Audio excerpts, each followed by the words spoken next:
our August edition of Speak with the Boss. I'm really excited to have us join us today because this session is um, very, I don't know, I'm very, I have some kind of ojoro to this session because I'm also a business owner that have products in supermarkets. So, pardon me.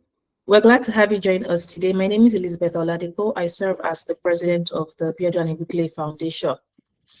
And today we have someone special come talk to us about how we can get our products into supermarkets, the Nigerian supermarkets in particular. And one of the reasons why we are having this session is based off the feedback we've gotten from our entrepreneurs, as well as other entrepreneurs within the ecosystem, on how, they've had issues from getting access to these supermarkets, knowing where to go, when to ask for payment, who to meet. There's just a lot that happens in the supermarket supply value chain. And today we have an expert who's going to be putting us through this. So before I dive right into it, I'd like to introduce the foundation because I know we have visitors in our midst today.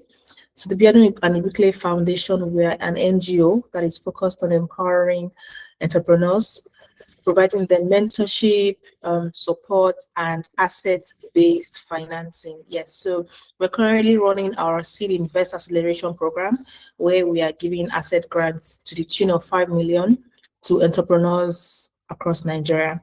And this is sector agnostic. So the next cohort will be next year. So please look out for the call because we're still in the acceleration phase for this year. But yes, I'm super glad to have all of us here today. Now, today we're talking about how to move from shelf to sale, and the feedback form that was shared, we had a lot of feedback. We asked what was, the major issues that you've been faced with when it comes to getting access to supermarkets. And some of the highlighted challenges, because we have over 100 responses, we just kind of summarized it. We saw that, there were certifications issues, registration, compliance requirements, then some people asked what was the most effective way to approach supermarkets to get the right attention of the right decision makers. Some asked, what do supermarkets look out for when evaluating whether to accept a new product? There were questions like, how can we compete as small businesses? How can we compete with established brands for shelf space and visibility? There's just some of all of these. There's also what payment term should entrepreneurs expect? There's a lot of questions, and that is why we have programs or sessions like the Speak with the Boss. We bring in a boss that comes to talk to us for 2 hours, share from their wealth of knowledge, and we learn and implement in our businesses. Now, the idea is whatever it is we learn today, we don't just learn for the sake of learning. We learn, we take back to our desk, we go back to our strategy board, and we look at what we can do for our businesses that can make it a lot better. Housekeeping rules. For this session, please, I would like us to keep our mics muted, especially if you're not asking a question. If you'd want to ask a question, please use the raise hand feature to raise your hands up, and then you'll be called upon to ask your question.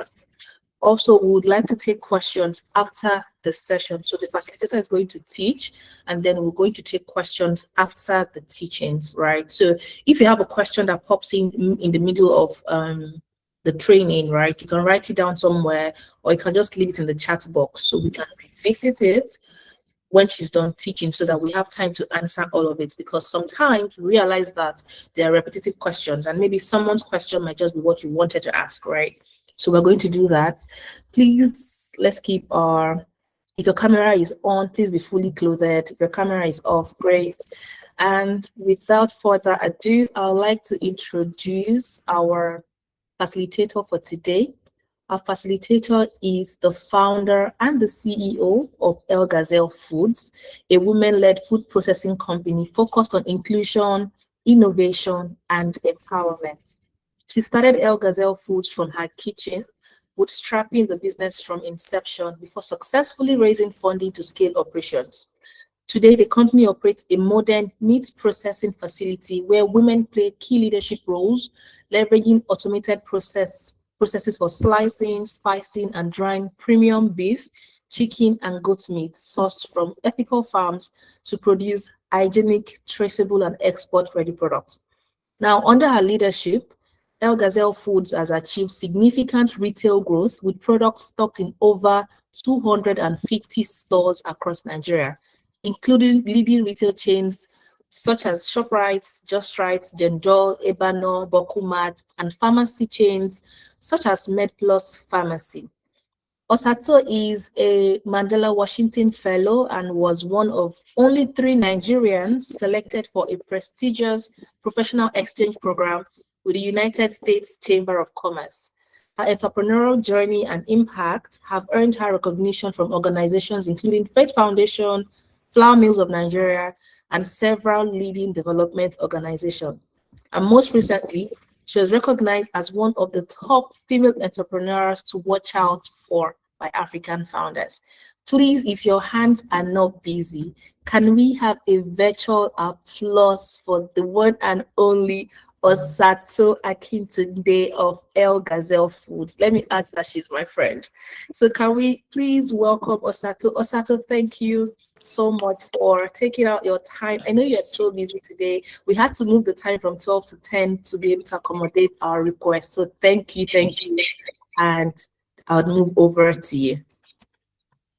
Thank you so much. Good morning, everyone. Even me, I'm surprised at the bio that you're reading. Thank you so much because I said something really short. All right, so thank you so much. Good morning, everyone. Good morning, fellow entrepreneurs. Please, can you hear me currently or you're hearing me double? Because I'm connected on my phone and on my laptop. Okay, so I can hear you clearly, but there's a little bit of echo from your laptop, so you might want to maybe reduce the volume on that. Okay, let me try to share my screen too.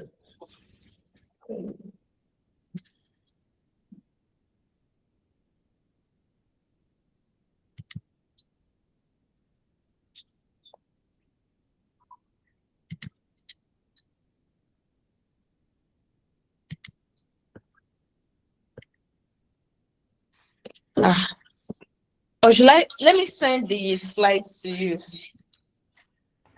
Okay, that's fine. That works. Yeah. So I just off my laptop. Okay. So why we'll do that? Good morning, everyone.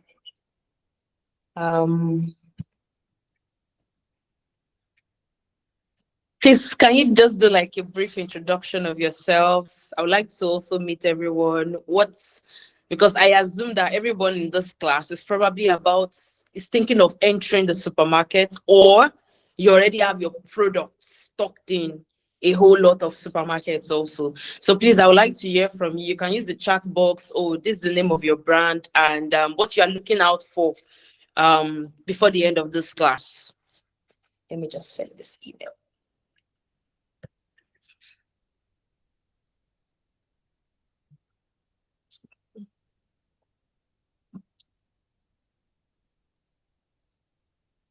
Who is opening the floor for us?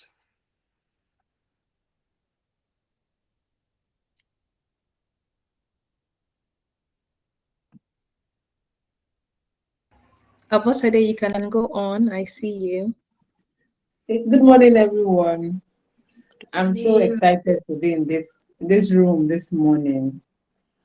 My name is Abosede Sarah Debayo, founder of Same Smile Foods Limited. Okay, I'm excited about this class because I want my product to be on the shelf, and I know one thing that is stopping me is certification. So what are the things I should? Certification has always been the challenge. Though I am trying to acquire, I'm at the phase where I'm trying to acquire equipment so that I can meet up with the standards before approaching the regulatory authorities.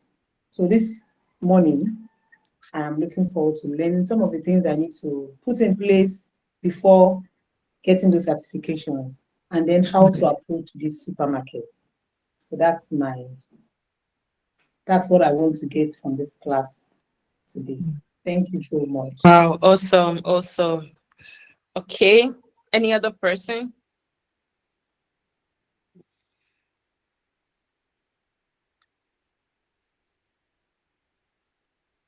Yes, so Adeshola says she founded Dream World Cakes and Treats. Adeshola, would you like to speak or would you like to leave your... Okay, I've sent the document. Okay. So Osato, you could go through the comments and there are a few responses. Okay. Oh, awesome.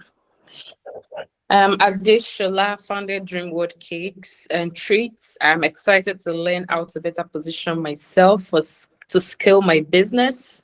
Thanks for this opportunity. Also, I'm Catherine, founder K's Air Heaven, a beauty brand that focuses on creating premium and crafted braided wigs for busy professionals, busy moms, and beauty lovers that want convenience while looking beautiful every day. Yes, this is beautiful. I'm Ruth, the co-founder of Ample Staple. We're a food processing company. Some of our products are dates powder, tiger nuts powder. I sent it on your email, President. I sent it to your email. Tiger nut powder, dates, coffee, and F.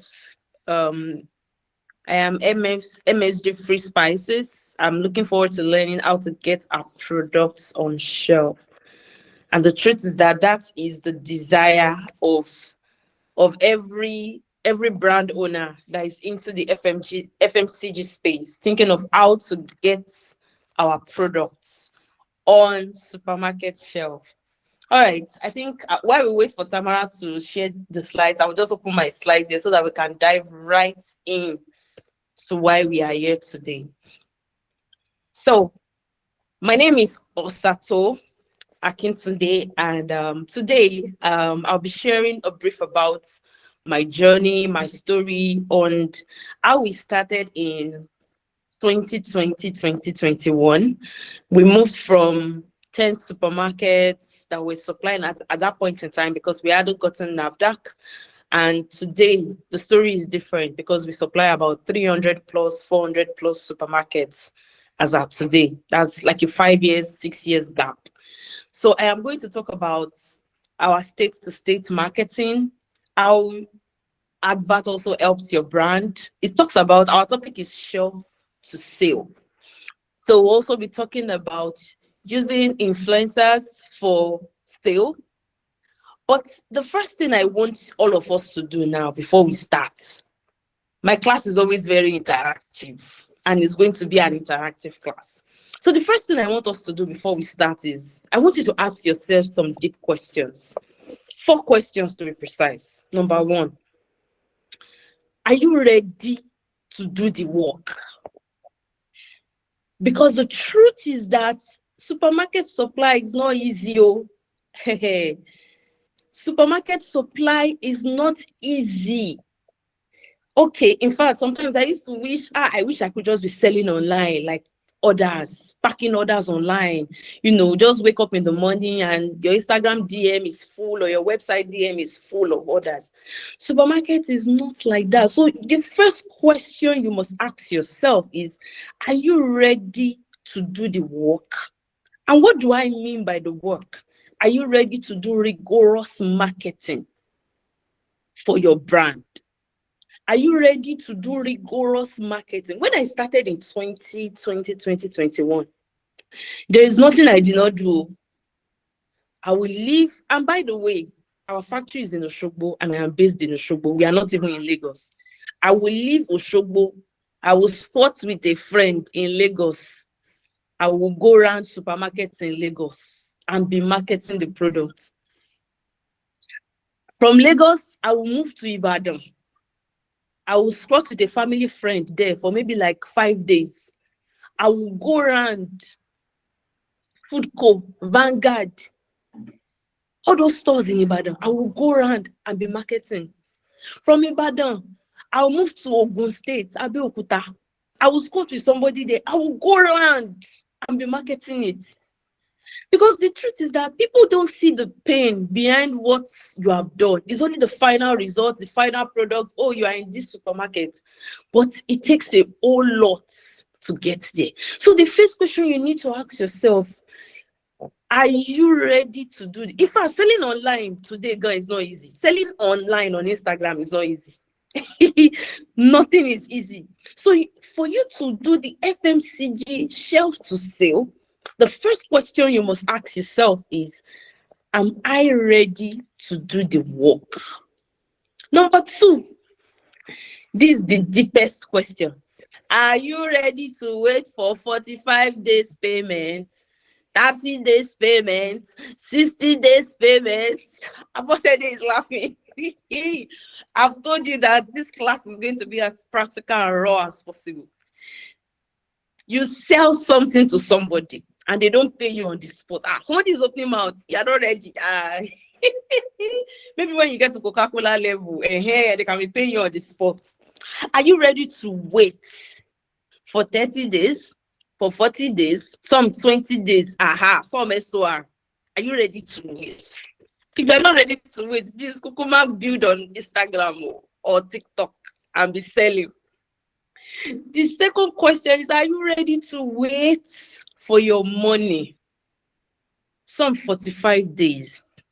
So within those 45 days, you need to have money to pay staff, to cover the office expenses, to cover production expenses. So are you ready to wait for 45, 20, 30, or 60 days? The third question I need you to ask yourself, you know, it is supermarkets, and there are some supermarkets that don't have eye traction. How many of us understand what I mean? Just give me a thumbs up in the chat box. Some supermarkets don't have eye traction. Some have eye traction. Take for instance now, Boku has eye traction now, as you can see. But there are some other supermarkets you can't compare to Boku. So those supermarkets that don't have eye traction, are you willing to invest in marketing? You have a huge marketing plan for them, or when losses happen, you are ready to take back your products and replace for them. When losses happen, when they don't sell it and your product expires on their shelf, for supermarkets that don't have eye traction, maybe your product expires on their shelf, or probably your products have stayed late on their shelf. Can you take your products back and tell them, oh, I'll replace it for you? Or, oh, I'll replace it with another supply for you. Are you ready for that? The final question I want you to ask yourself is, and this is a personal question, are you ready to give your business a fighting chance? If you did not even hear any other question, this one,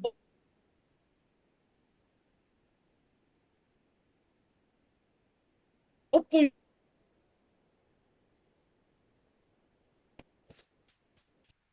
Give your business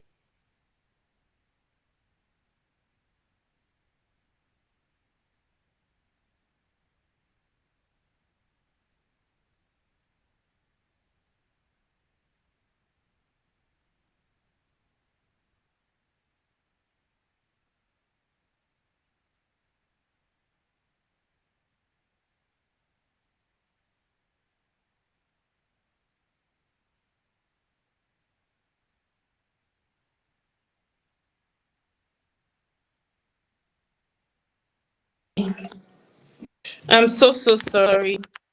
In between the class, I'll mention who called, but please let's continue. I'm sorry for that break. So the last question is, are you ready to give your business a fighting chance? See, I was somewhere yesterday and I said there is nothing special about what anybody is doing. Don't think, oh, the products that are on supermarket shelf, probably because there's something special, blah, blah, blah, blah, blah. It's just, number one, the way you package what you do, the innovation behind what you do. That's what is majorly important. Is there anything special in tissue paper? Is there anything special in kilishi? Is there anything special in Lubo? Is there anything special in Gary? Is there anything special in spaghetti? There's nothing special.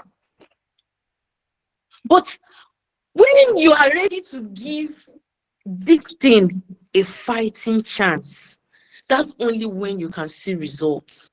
Have you not gone to some supermarket shelves where you are seeing about 5 different people that sell garri on one shelf? Sometimes you see like 10 people, 10 persons selling garri on one shelf. So are you ready to give your business a fighting chance? What business are you doing? Are you ready to give it a fighting chance that, Koda, hey, I will do all it takes, so blood or sweat or tears or if it's to cry, you cry. If it's to study all night, you study all night. If it's to wake up in the night and pray, you wake up. But are you ready to give this business a fighting chance? All right. Now let's dive right in. We're talking about from shelf to sale today, mastering FMCG supermarkets, penetration and distribution. Please, next slide.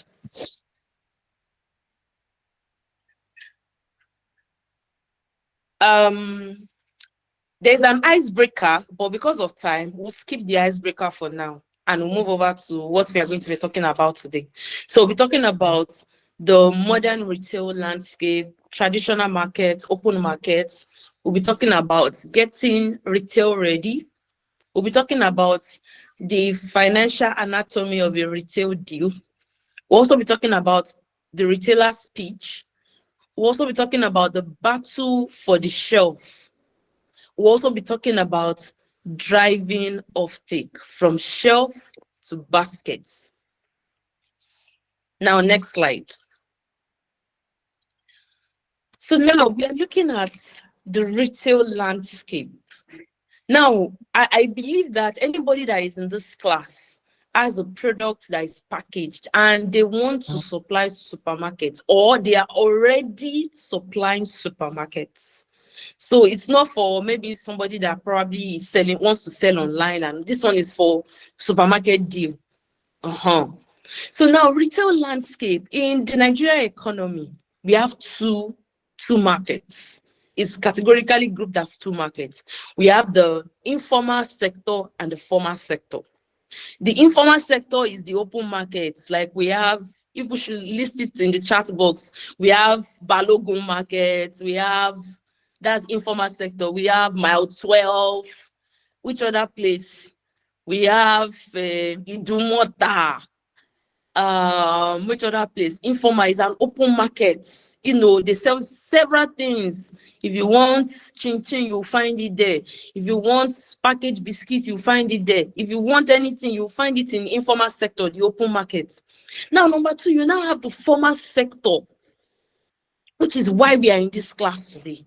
You now have the formal sector, which is the supermarkets or the pharmacies. Some pharmacies now take products. So we have likes of Gender, we have likes of Just Right, we have, trade fair, exactly, informal sector, trade fair. We have likes of Gender for formal sector now. We have Gender, we have supermarkets on the island, on the mainland, in different states, the 36 states, so many supermarkets, you know, that is a structured modern trade sector. And I wrote here, all products can enter the modern trade, but all products might not be able to do well in the open market. Now, this means that as a person, number 1, know your products. Know where your product will fly more. I once had a mentor. If I talk to her on it, she does this tomato paste. And, you know, we're just having this conversation. And she told me that she has stopped supplying supermarket, though, that now she's strictly open markets. She's strictly for the open markets. And honestly, if you look at it, tomato paste, the roll, it does well in open markets. I will not think of buying tomato paste in a supermarket. Or is anybody feeling me? I will not think of buying tomato paste in a supermarket, the sachet one or the roll. I will not go to the supermarket and say I want to go and buy tomato paste. No. So the first thing is to know where your products can first fit into. You will not think of buying kilishi and say, I want to go to Balogun and buy kilishi. You want to go to open market and buy kilishi. So first, you need to, and there are some products that do well in open markets and supermarket. Take, for instance, our staple food, rice, gari. It does well in open markets and supermarkets. So those that are in that business, it's a jackpot already for them. But first, you need to just analyze, where does my product fall or fit into? Is it in the open market or in the supermarket? Or is it in both markets my product can fit into? And please also remember, I lost my thoughts there. Please, next slide. So we're going to be looking at the difference between both of them. Now, we are talking of supermarkets. We are going to dive right into supermarket supply. But first, let's consider the two differences.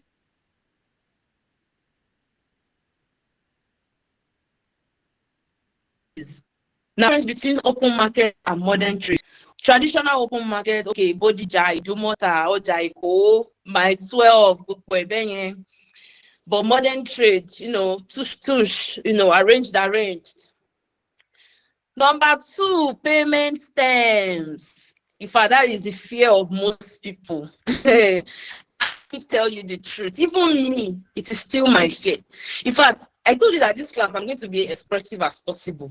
There's a supermarket called, you should forgive me, because next year now I may be supplying them back when they change. Spa supermarkets. Once in Gemilo, they have owed me. In fact, I have to switch to Yoruba because the thing is peppering my body. They owe me money, they owe money. Spa.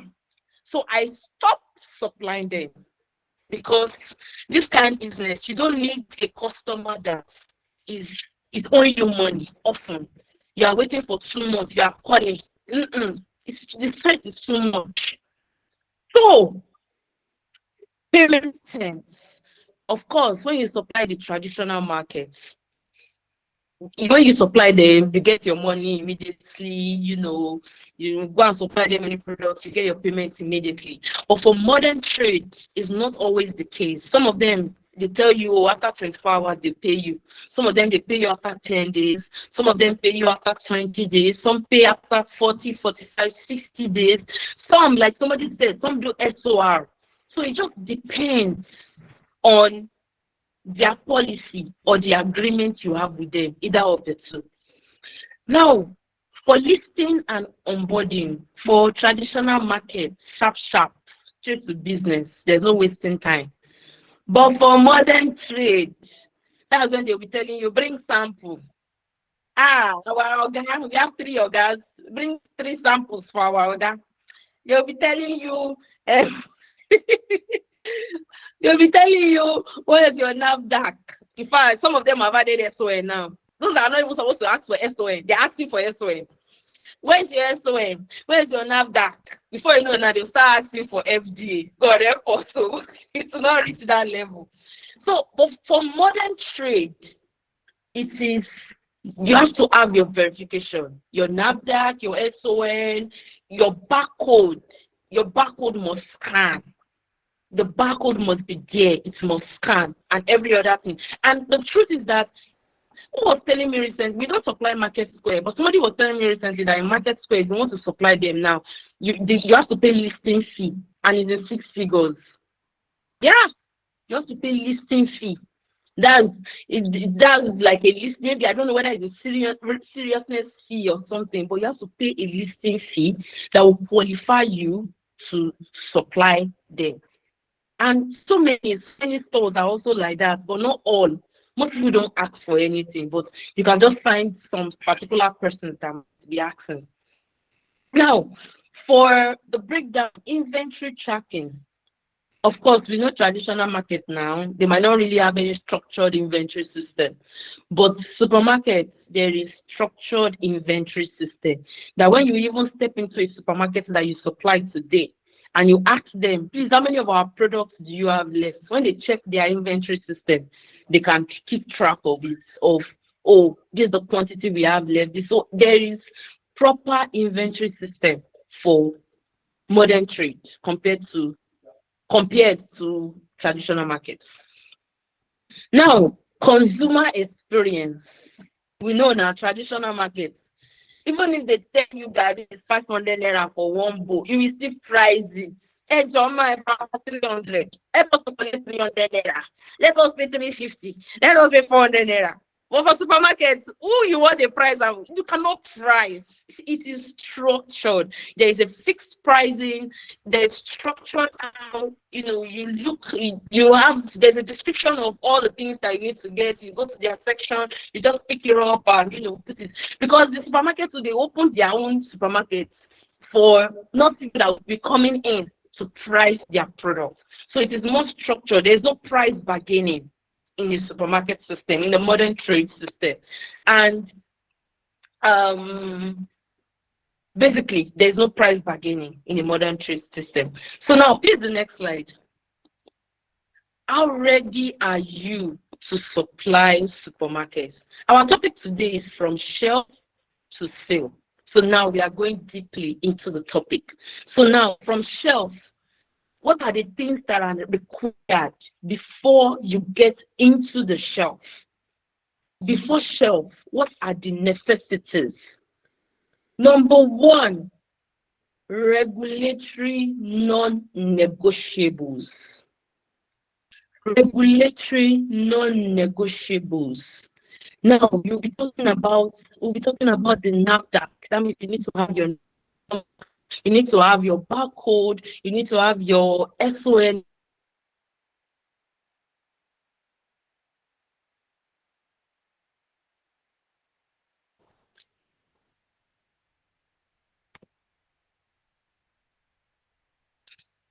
Hello, please, can you hear me? Okay. Yes, we can hear you. Okay. Yes, So you can. thank you. So the regulatory non-negotiables. Now, because somebody said earlier before we began that how to get NAFDAC and all that. So I always advise the first thing to do to get your NAFDAC approval or whatever is to visit them in their office, because that was what I did. Visit them in their office. There is a plan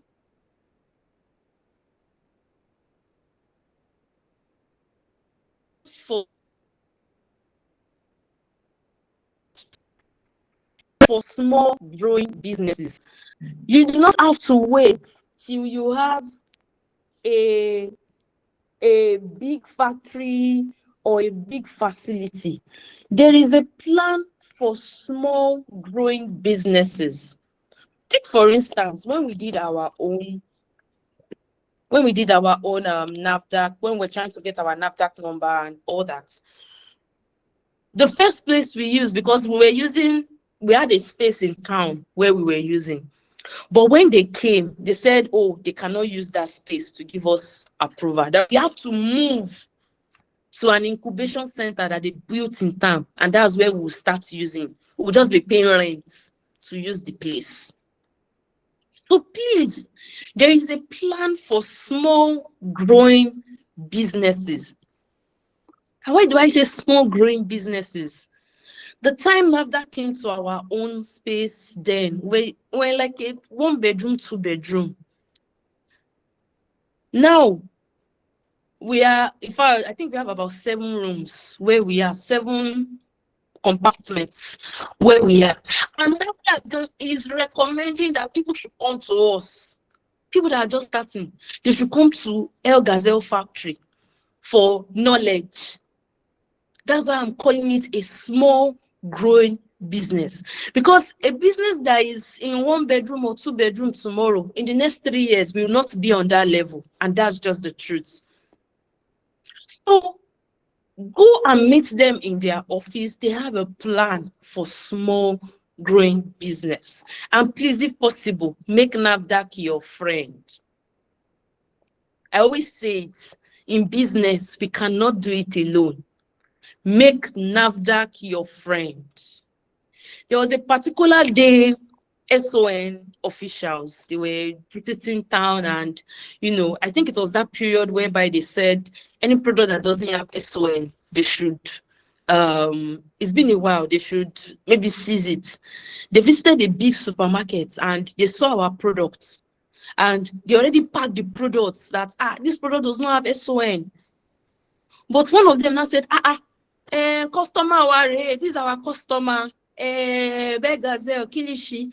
Because then we're trying to we're supplying another product, but we have stopped it anyway. So that's why they called us. El Gazelle, we saw another product. At the packet, Obama drop anything because at the fine. Oh, sorry. We already said they will pay a fine of like 100K thereabout, but because it's you, we have dropped it. So please make the food officials, befriend them. There's something I learned from one of my mentors. I think she has stopped it now because once you just every December, send the bag of rice come. Oh my God, my Yoruba is too much. And I'm not Yoruba, or you people are from Edo State. Sorry. I'm so sorry for that's why I said I'm sorry. So she will send bag of rice from our office every December. But I think she has stopped it because now they are very close. She's close with all those officials now. They don't even trouble her again, except she renews when it's due. She will send bag of rice to NAFDAC, send to SOA. Just one. It might not be the full one, but at least just a Christmas gift.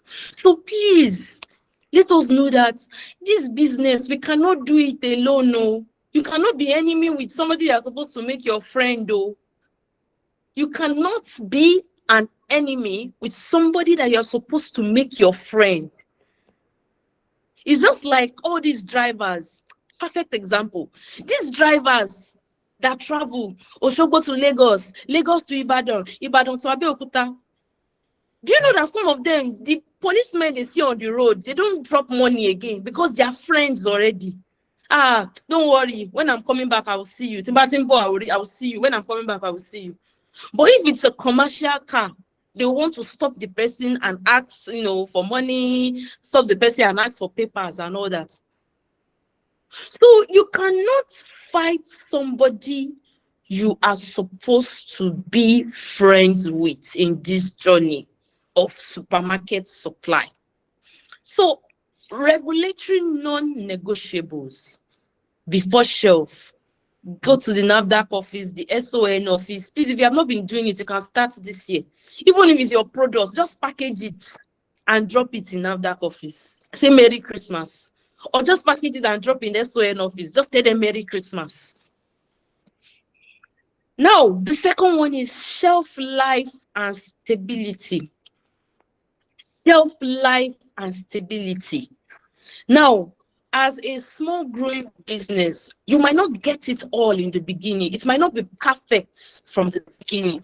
There are times that you will have a product that maybe your product spoils on their shelf. And let me just say, please do not beat yourself over it. There's this very popular Tiger Nuts brand. One day I was in Lebanon supermarket and I was going around and checking. And I saw a place where they packed that popular Tiger Nuts brand because everything was bad. It has not expired, but it was bad. In fact, that was when I gave myself peace that if a big company's product can be spoiling, please, I will not be hard on myself again. Please, because let me tell you, it will happen. I have seen spaghetti that ants was inside and they have to pack it outside. Spaghetti, macaroni, big brands. So number one, just know that quality is a consistent journey in this FMCG. It will not be wrong if you don't take correction or improve on the quality of your product. It will not be wrong if you don't. So please, a major thing you would invest in is quality of your product. Let the quality be good from the beginning to the end. Let the quality of your packaging, let the quality of your product be good from the beginning to the end, because that's the only way customers can come back. I can remember there was the time before ShopRite closed down. There was somebody that was buying our products from ShopRite and selling in, maybe, is it Cotonou or somewhere? It was when ShopRite closed down. The person started calling us that, oh, they've been our customer, or that they used to buy from ShopRite, or that can we start supplying them back? Because they can't find it in ShopRite again, because ShopRite has closed. So quality of your products will comfort customers. Don't worry, people are making millions online on Instagram, Abi. You too, you can make millions. In fact, you can be an annual billionaire from supplying supermarkets. That's just the truth. You can be an annual billionaire in revenue, not profit. Don't go and quote me. From supplying supermarkets alone. Now, barcode standard. I think there is a site, maybe I will drop it. There's a site that does this barcode. Probably I'll drop it before the end of the class. Barcode standard. Make sure your barcodes are working, because supermarkets will not take your barcodes if it's not scanning. And finally, packaging integrity. Packaging integrity. Packaging integrity. It is so important. That's the integrity of the package that you are using to pack your product. Because it is supermarkets. It is modern trade. When it comes to a modern trade store, have you ever observed that it's colors that have probably yellow, red, that catch your eyes the most? The color of their packaging.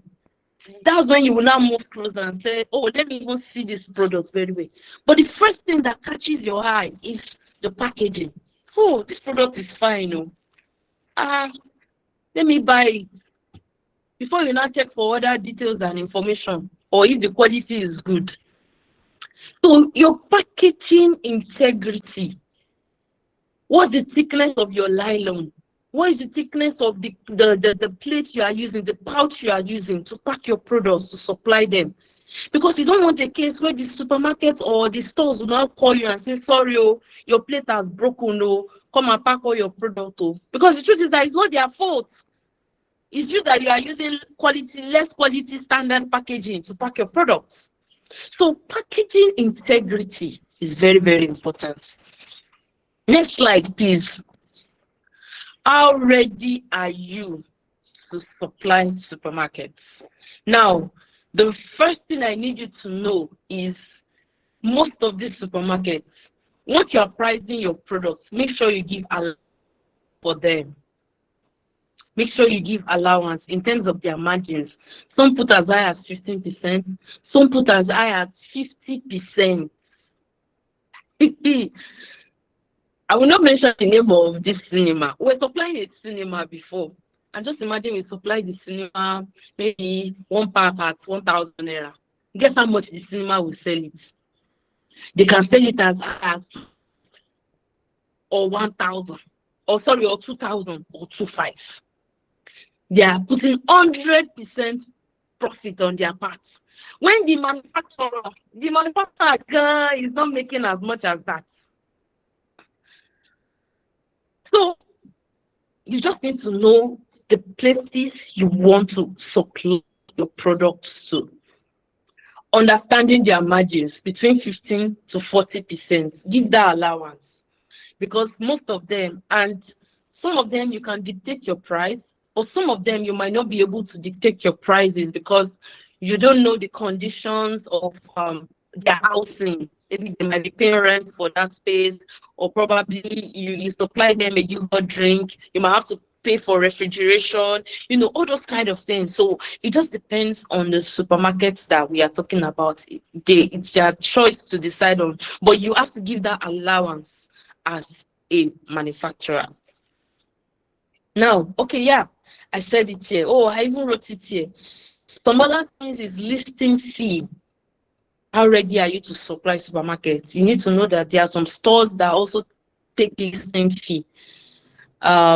There's this small Ojaja mall, they take a listing. We don't supply them anyway, but I heard you have to pay a listing fee to supply them. Now, payment cycle, credit term, 30 to 60 days, then wastage and returns allowance. So how ready are you to supply? So, I in the beginning, I said there are 4 questions you must ask yourself. Are you ready to do the work? Are you ready to wait for 40 to 45 days for your payments? Are you ready? What do you do when losses happen, when your products don't sell? And you take your products back and give them a fresh batch that is not expired, or that is not bad, or that is not stale. Are you ready for that? Now, to the next slide, please. Supermarket supply, I think, is more about practicality. So I will quickly wrap up the slide so that we can ask questions and dive right into it. Shelf to sale. Number 1 pillar, merchandising. Merchandising. And what does this mean? It means that when you supply your products and put it on the supermarket shelf, there is probably a representative that is around there that is for your brand, telling people, oh, you go to a supermarket and you just stand and you see some people coming to meet you. This product is nice. You probably want to buy Milo, and the person is there. This Milo is fine. Let's say you want to buy this, so they will tell you, no, buy this other one, buy this other one. It's very okay. That's the meaning of merch. Those guys are pushing sales for your brand. Those guys are pushing sales for your brand. So merchandising is a good way to improve sales in supermarkets. Running adverts is a good way to improve sales for your products in supermarkets. Activation is a good way to improve sales for your products in supermarkets. Why do we think that most brands, they do all these things? You go to a supermarket and you see Coca-Cola stand in front of the supermarket, they are giving you free tasting. And they will not tell you to go inside and buy too. That when you go inside and buy, you can win a cup. Or picnic, they will be putting this their bottle. Okay, I think I have it. In fact, what made me to buy picnic recently in the supermarket was because of this free bottle they put inside. This is their brand. They put the free bottle inside the nylon and they put picnic beside it. So that is a way to drive sales, because they know that we Nigerians, we like free things.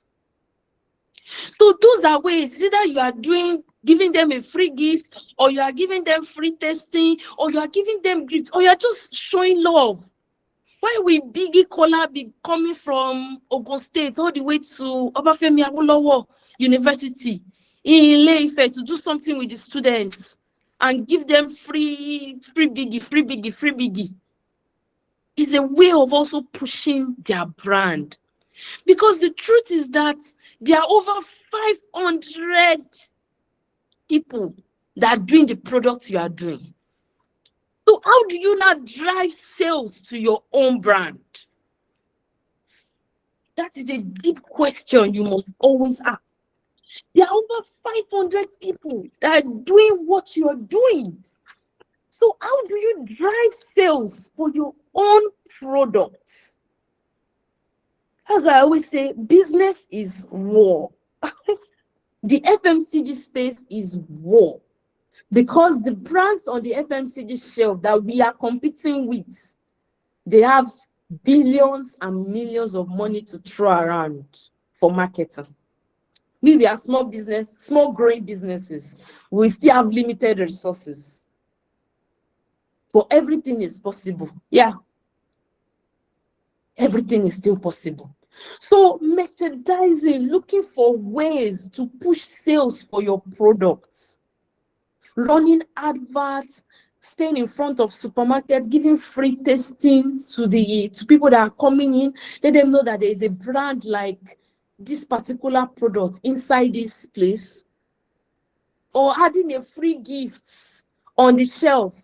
Take for instance now, a brand that is probably doing a lubo. If they can look for a white transparent nylon, they will put the package the lubo inside and put stick for turning it. Orogun. If it's you, which one will you buy? And the one with Orogun is even cheaper than the one that is just ordinary elubo. You're in Nigeria now. We are Nigerians.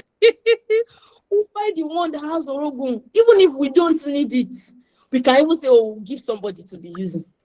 But the fact that an extra gift is there. So those things are very, from shelf to sale. To drive sales in supermarkets is not easy, because you must know that with you, there are over 50 other brands that are doing what you are doing and are competing for the same attention that you are competing with. All right, the next slide. Things to know. Things to know. This is very deep. Please, I want us to read it wherever we are seated, in your heart, or you can read it out. Retail buyers do not buy products. They buy category growths. Hey, who did I slap this morning? They don't buy products. So retail buyers do not buy products. They buy category growths. Now, what do I mean by that? When you want to go and pitch to a supermarket, of course, they will tell you, this person is in charge of kilishi. This person is in charge of beans. This person is in charge of yogurt. Those are their category managers. Now, as a category manager, you have targets. When they are doing their meeting at the end of the month, they are talking about, oh, this is what they sold in my category, a category of snacks now. Maybe a category manager is there in charge of snacks. Oh, this is what we sold in our category. This is the products that sold most. So if it is plantain chips that is selling most, that is what the category manager will focus on. If it is dodonkwa or a brand of milk that is selling more, that's what they will focus on. And the other brands, they will just take small of it. So retail buyers do not buy products. They buy what will make them, at the end of the month, when they are sitting down with their fellow category managers, they will buy a product that will also help them to top the chart list. That means that customers, that's the product that customers are buying the most. And that's why, I don't know if anybody supplies supermarkets, and maybe probably they're always disturbing you for, oh, come and supply, come and supply. And they're always getting angry that, your product has finished, come and supply, come and supply. It means that your product is doing well and people are asking for your products. And if you were like me, maybe 2 years ago, when my customers will tell me that one, I'll say, people have not paid us, so, hey, you will not delay their supply. And do you know that's what they ate? There are some things that I regret doing, honestly. You will not delay their supply because there is no money for production. And do you know that that's what all these store owners, that's what they ate? When your product is doing well and they're not buying your product, you will not tell them that you don't have anything on ground. So retail buyers do not buy product. Oh, you can have the best product in Nigeria. That one it doesn't concern them. It's what is selling most on their shelf in their category that they will buy. Because that is what will help them to prove that they are doing well as the category manager of that product. Now, 4 questions every buyer will ask you. Number 1, how does your product increase my total category revenue, rather than just cannibalize existing brands? They don't want your product to just be an addition.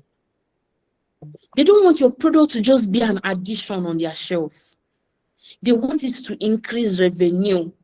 And that's why I asked, when I began, I asked 4 questions. 4 questions I asked myself, and I said, this is what you should also ask yourself. Number 1, are you ready to do the work? It's not a small work.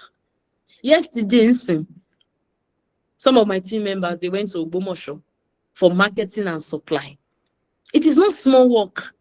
The other day, we're in another place. Tomorrow, we are going to another place. It's not small work. I asked another question, are you ready to wait? The 4th question I asked was, are you ready to give your business a fighting chance? See, I don't know whether it's on this platform I should say it. I have done things like, although there are some influencers that we have used that were free of charge because connection. But there are some influencers that have paid as high as 7-figure to promote my brand because I want to give my business a fighting chance. Don't think that it's only you that you are doing what you are doing. No, there are over 100 people that are doing what you are doing. I've paid as high as 7-figure for an influencer to talk about my products because I want to give my business a fighting chance. And because of that, sales improved in a particular supermarket. Sales improved in a particular one of our customers. Sales improved because people will go there and ask, what's that product that guy talked about? Oh yeah, let's buy it. So that's number 1. That's the question that we ask. How does your product increase their total category? You too must be able to do the work. Oh. Don't be stingy with marketing. No. You personal marketing, your team doing marketing, even your team. Train your team to do marketing for you. You cannot do it alone. No. Your team too must be involved in marketing. Number 2 question every buyer we ask, what is your marketing plan to pull customers to the store? I've already talked about that. You can do activation, you are putting a gift beside your product, you can do influencers if you have the money, you can do adverts on social media too to drive publicity and awareness. All those type of things. What is your marketing plan to pull customers into that supermarket? It is very important because you might think, oh, maybe the store will pay me. There are some stores gearing anymore. If your product does not say after 40 days, they will tell you to come and pack it. And you will have been expecting, 45 days, 40 days, my product to sell. So you too, you have work to do when you supply. You will not just supply supermarket and go and sit down. You will supply the supermarket and put in the work for sales. The 4th question, some of them I ask you, what are your suggested retail prices? Some of them might have the price they want to put on top. And some of them would ask you, what is the price that you are suggesting that is selling? What are the prices other supermarkets are also selling your product? Some of them would ask. Now, how to drive sales. The next slide. How to drive sales. Number 1, okay, I think we have basically talked about almost everything. In-store activation strategy.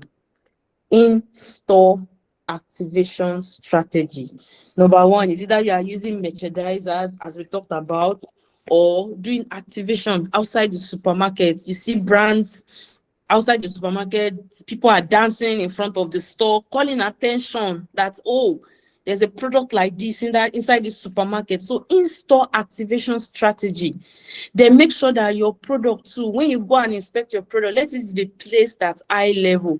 Although some supermarkets will place your product under where nobody will even see it.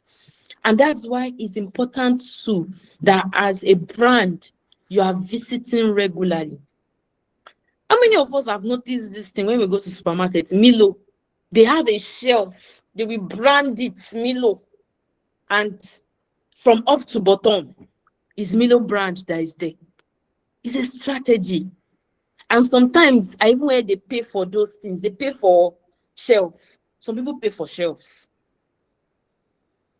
Some people pay for shelf just like that. So all these strategies, they are so important.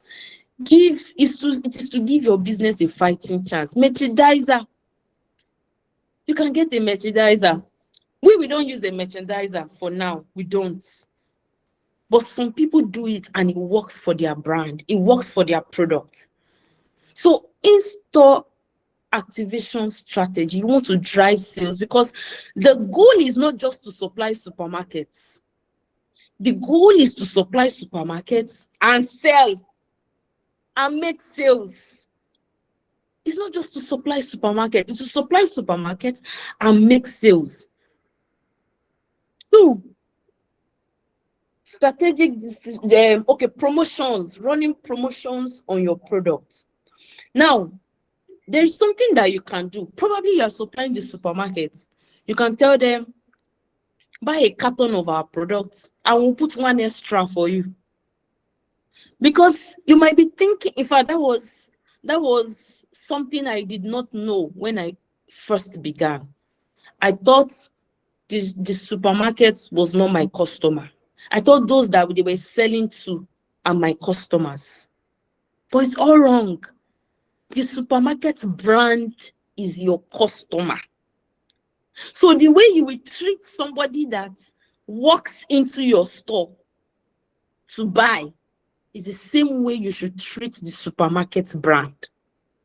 Now, what do I mean by that? Most of us will do, buy worth of 20,000, get one pack free. Why can't you do that same thing for the supermarket, but on a bigger scale? Maybe buy 5 cartons and get 2 packs free. Yes. Why can't you do that same thing for the supermarket? Because the supermarket is your customer, not the end buyer. Because, today, what if they say, sorry, we cannot buy your product again? The people that they are buying from, can you reach them? Do you even know all of them? No, you don't. So the supermarket should be treated like egg. The supermarket brand should be treated like an egg. They are your customers. All right, the third one, how to drive sales. Field sales, I think we've talked about this. Incentives, storekeeper relationship. See, I am dragging my ear. That's the way I want everybody to be dragging their ear. Relationship. Some of you are thinking the supermarket owner is not your customer. It's the end user that is your customer. Keep relationship with the stores you supply. Keep relationship with the stores you supply. Let me tell you what happened between us and Foodco 2023.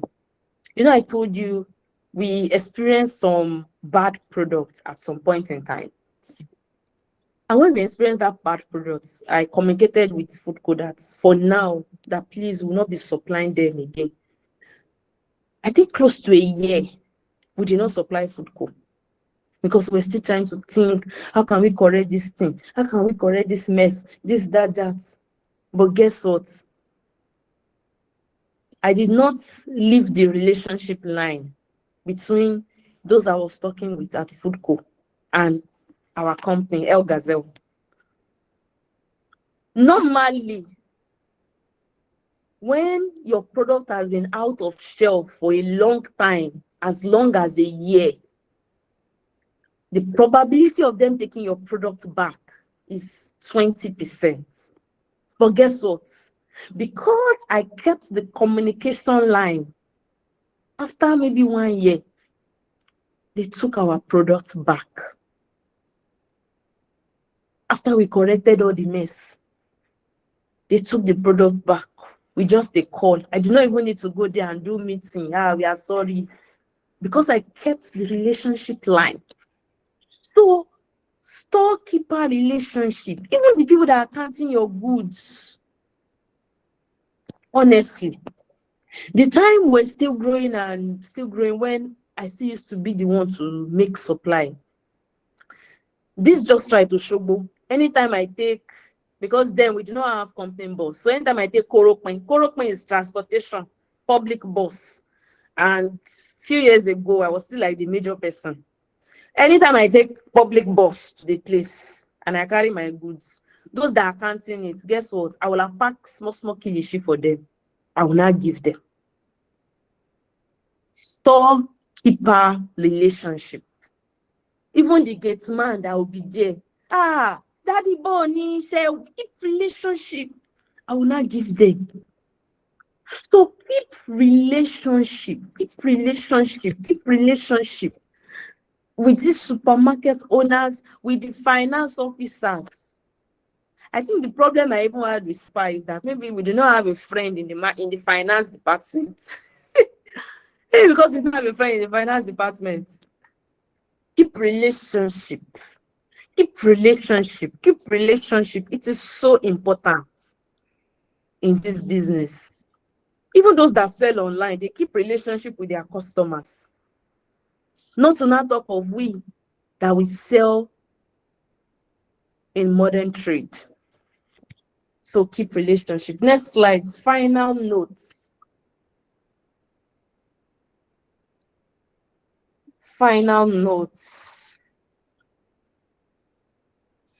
Okay, we can read it together. I said the first one is building a physical product.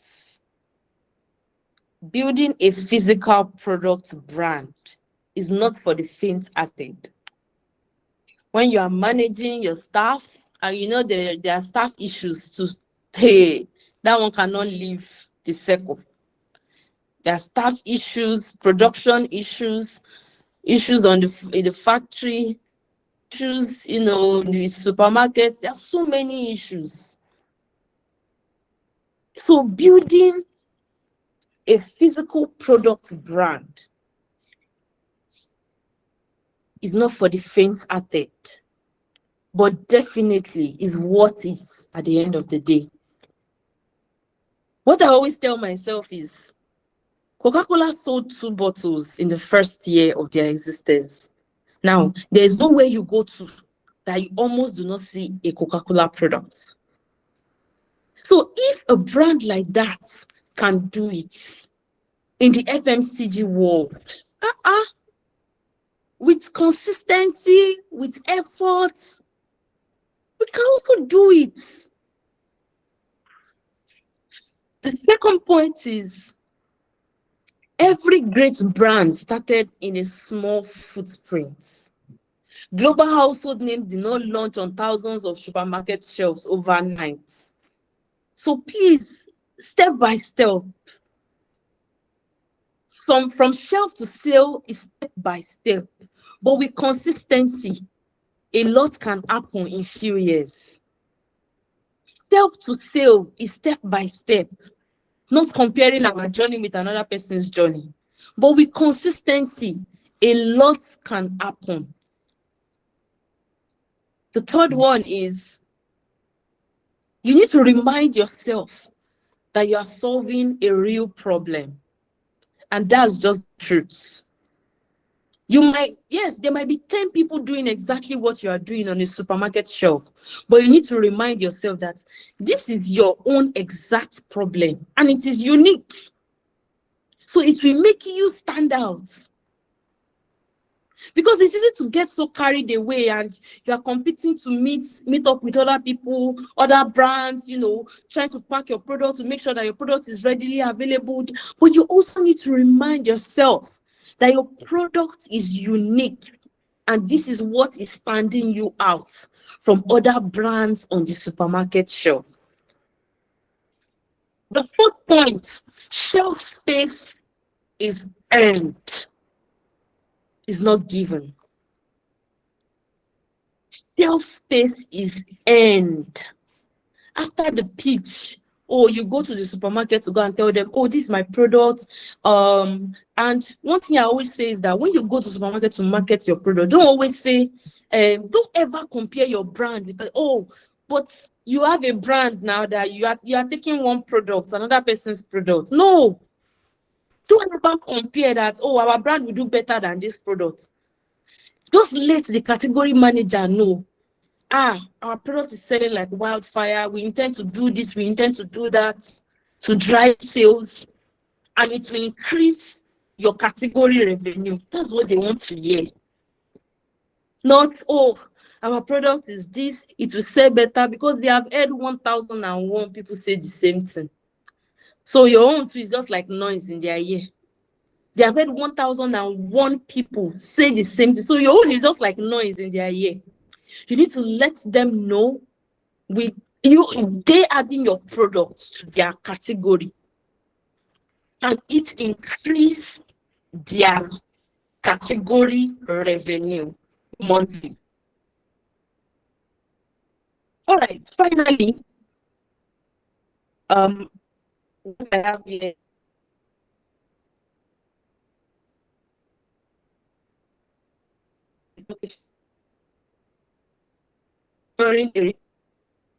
and shelf a particular need.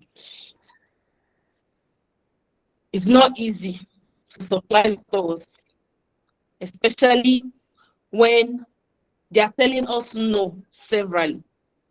I can't count how many no's I got, but I kept on marketing. We kept on pushing till we got yes. The first time I went to Just Right for marketing, they said, no, you don't have NAFDAC. I went back to do NAFDAC. I came back, they said, no, you don't have barcode. I went back to do barcode. I went back to them.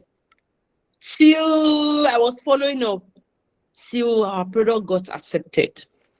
So it's a consistent and continuous effort. You will not stop, because Coca-Cola is not stopping. Because Nestle is not stopping. So why should you stop? Except you are ready to start with online. But if you know that you are ready to face supermarkets, then you will not stop. The hustle continues. The marketing continues. And I pray that God will grant and give us success in everything, and in everything, all our businesses, and in any store that we go to market. Because me that I am like this, I am still marketing. So please do not stop, do not give up. I know it can be tiring, but please don't give up and don't stop.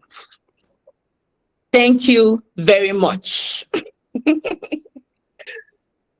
Wow. Thank you so much, Osato. Thank you, thank you, thank you. Thank you so much for such an insightful and practical session. Please, guys, let's have a round of applause. Are you clapping? Are you sending emojis? Thank you so much. I believe I speak on behalf of everyone here when I say that you've not only shared knowledge, and you've given us a clearer roadmap. There is something someone has taken from here to say, where should I go next? What should I do next? Thank you so much for being open about the realities, about the challenges, that entrepreneurs should expect along the journey. We really appreciate your time and your generosity. So at this point, we will transition to the Q&A segment of this session. So if you have questions, please raise your hand. Please raise your hand if you have questions. We're only going to be taking questions. We have about 25 more minutes to take questions before we close out. Okay, so I see the hands. Rafam Business, please unmute your mic and ask your question. Okay, good morning, everyone. Thank you so much for this session. In fact, it is the most needed session so far. My name is Amdala of Rafam Foods, where we make natural food and beverages such as zobo drink, kulikuli, and plantain chips. So here is my question for you, Ma. I've been supplying supermarkets for years. So, but there are some challenges that made me to quit some supermarkets. One of them is that most of them delay payments.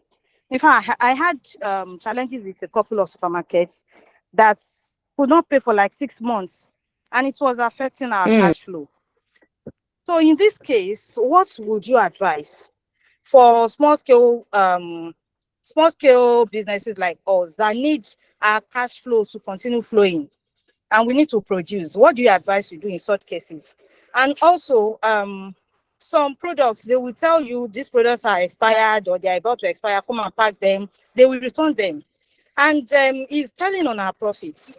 So what would you advise us to do in such cases? These products, so sometimes they will sell them off, as in they may be fast moving sometimes, and sometimes they will tell you they cannot sell them finished. So come and pack them.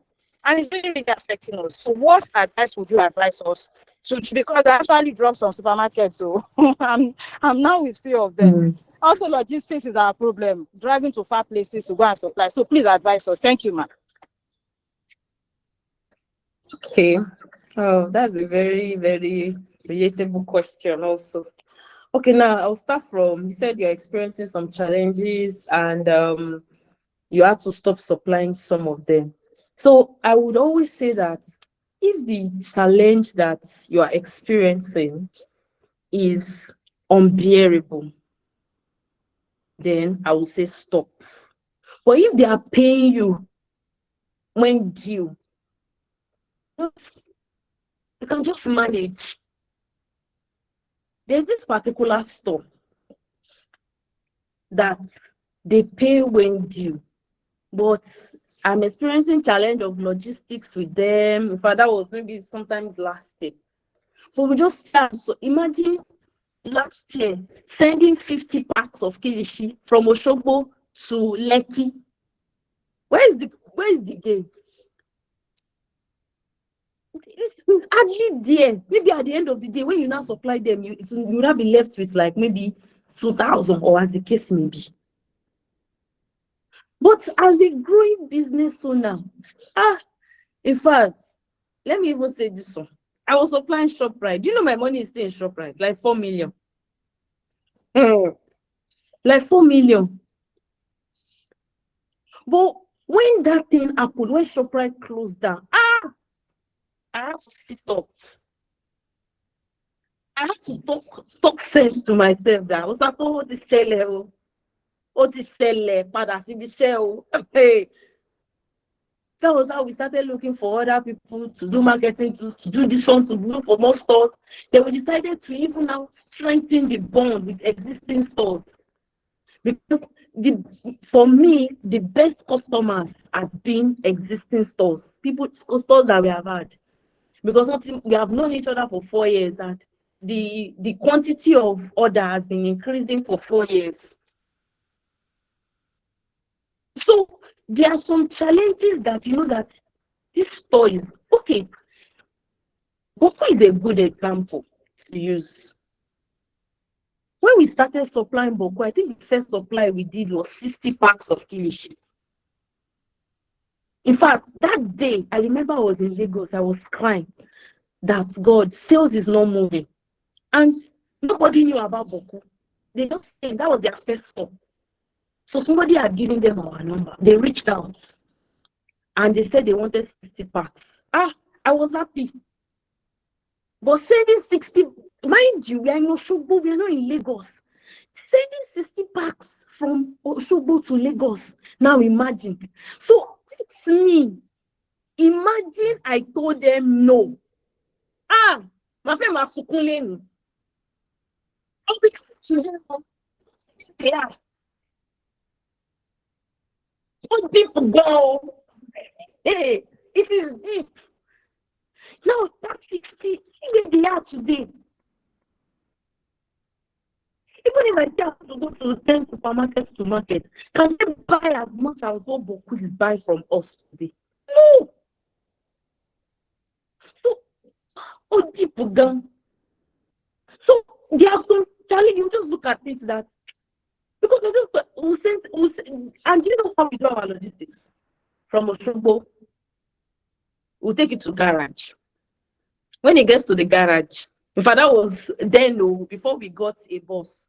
When we get to garage, the garage people will say 10,000 to Ojota. We'll beg them. Please. They will say, oh yeah, 6,000. We'll pay 6,000. When it gets to Ojota, we will now look for rider. And you know rider then we had a logistics company we were using then. A rider company. So they charge us more because it is supermarkets. They charge us more because they have to wait for the supermarket to count it before they leave. So please, there are some now. Imagine like transportation alone now feel like 15K on 60 packs, so not 600. Where is the gain? Where is the gain? But just imagine I told that man then that sorry, we cannot supply 60. They will have to increase it to 200. We are in Osogbo because they don't care. Nobody cares whether you are in Osogbo or you are in Calabar.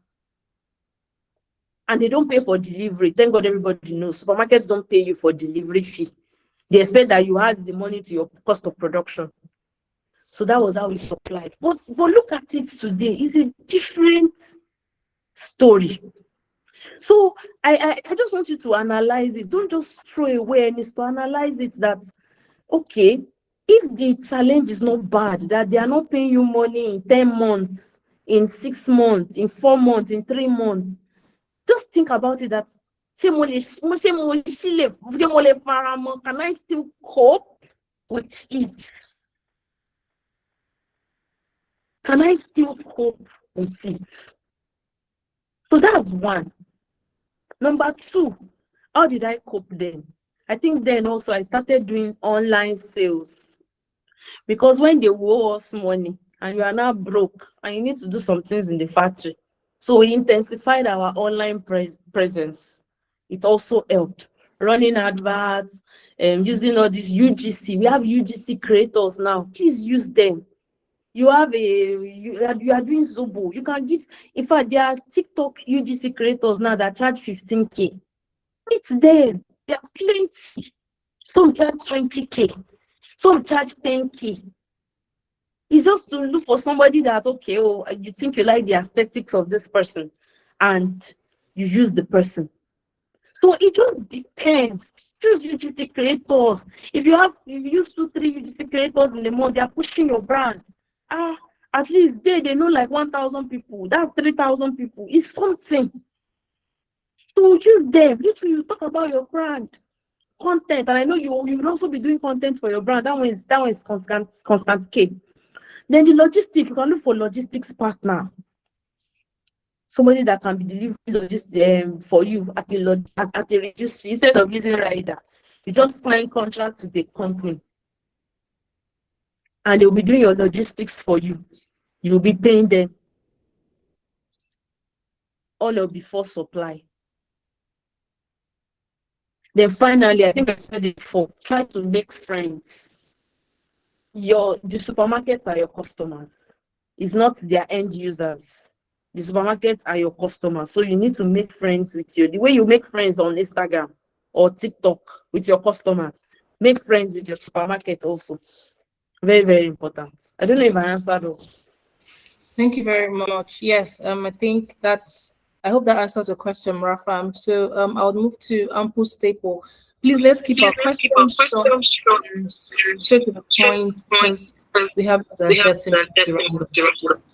Ample Staple. Good morning, ma. My name is Ruth from Ample Staple. Okay, thank you so much for this section. It's been an eye-opening section. Thank you. I want to ask, this we actually knew, we've not actually gotten to this shelves yet, but then I saw online on Instagram, I think, someone talked about if you don't want supermarkets to owe you, then use off-takers. That they take your product and then they buy from you directly. So I don't know, because I know you did not mention any name like off takers. So that's why I'm asking, because I'm new, like I said, to this. Yes, then that's one. Okay. Then secondly, I'd also like, okay, I think you've even answered that. Yes, you mentioned about merchandising inside the supermarket. So I don't know, I don't know how that's done. Like, is the merchandising with the supermarket staff? Are they the ones like to tip them to actually tell customers that are confused on what to buy to actually buy that? Is that what you mean, ma? That's my questions. Thank you. All right. I think let's take all the questions. Okay, you'd like us to First take all question. the questions? And so that we just answer everything at once. Or should we count the number of questions we have so that it's not So inclusive? we have 5 hands raised up, and we have Okay, so about 10 questions, more than 10 questions in the chat ah, box. Yes. So the thing is, as you're answering the questions, there might be some of them that would have gotten a response to their Yeah, question. because So I have another there's no meeting by tautology. 12. That's why I want us to be conscious of time. Yes, exactly. By I'm 12. aware. And yes, there's going to be a replay, ABS backups. Okay. So yeah. Okay, so yeah, I did not by the grace of God, we are doing our logistics and deliveries ourselves by the special grace of God. Why I did not mention off takers is because we have had experiences, honestly, middlemen in between people. We have had experiences, some bad experiences. That's why we just closed that door for off takers, people that will come and buy. Fine, if you find a good off taker that can take your products, pay you. If I'm looking for, if you can recommend for me, I will not mind. A middleman that will pay you for all the product it takes, then take the product, I will not mind. But you see, there are some people, in fact, there was one I was talking to recently, maybe, no, not recently, maybe like last year. They will take your product, you will pay for housing, 600 naira per carton.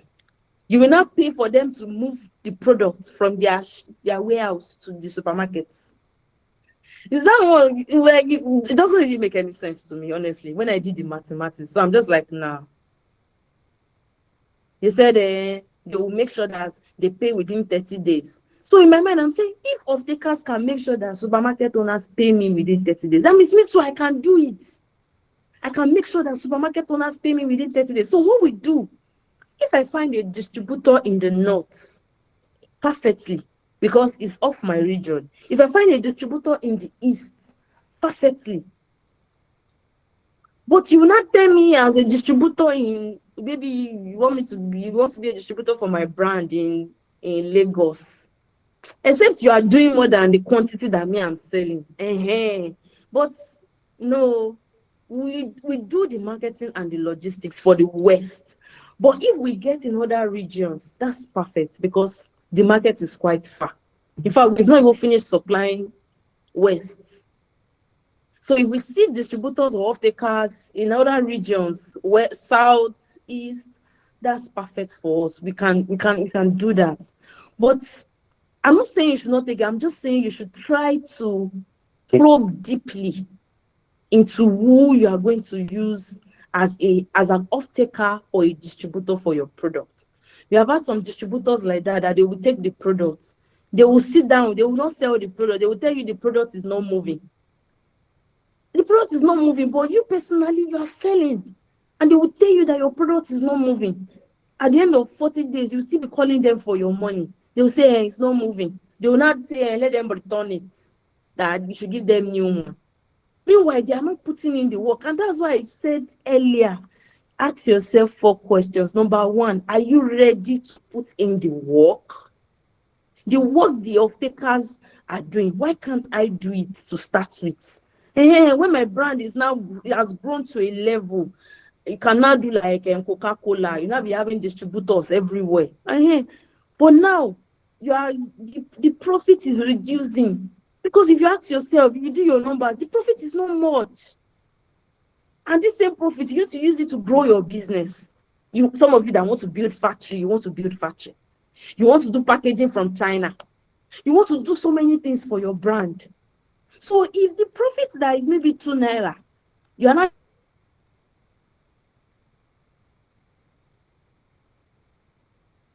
taking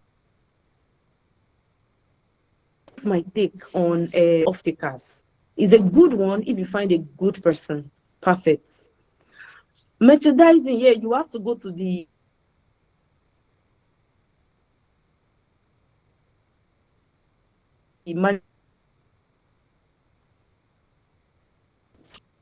Thank you very much, yeah. Osato. I hope that answers your question. So I'm going to take a question from the chat before I ask another person to raise their hands. But before that, I wanted to add to what you just said now. We recently, we stock Blanco, right? And then there's one of their supermarkets they just launched in Ahmadiyya, and we stocked them sometime around May. We went there again to check, and guess what? They forgot to shelve. They forgot, they forgot to shelve the product after the first shelf was sold out. They forgot to shelve it from what they had in store. And we were here disturbing them that, our product is out of stock in your shelf. Please check, please check. And these are some of the things, So we also are across over 60 stores in Lagos. So there's a lot of work that comes when it comes to this supermarket wahala. That is why Osato was just the perfect person for this session. Osato, I'll ask this question. I'll take 2 more questions and then possibly move all the questions to Google, and then you can help us with responses and I can share with everybody. How do you keep track of the stores, when to restock, and keep track of who is yet to pay? I would allow Osato to answer that.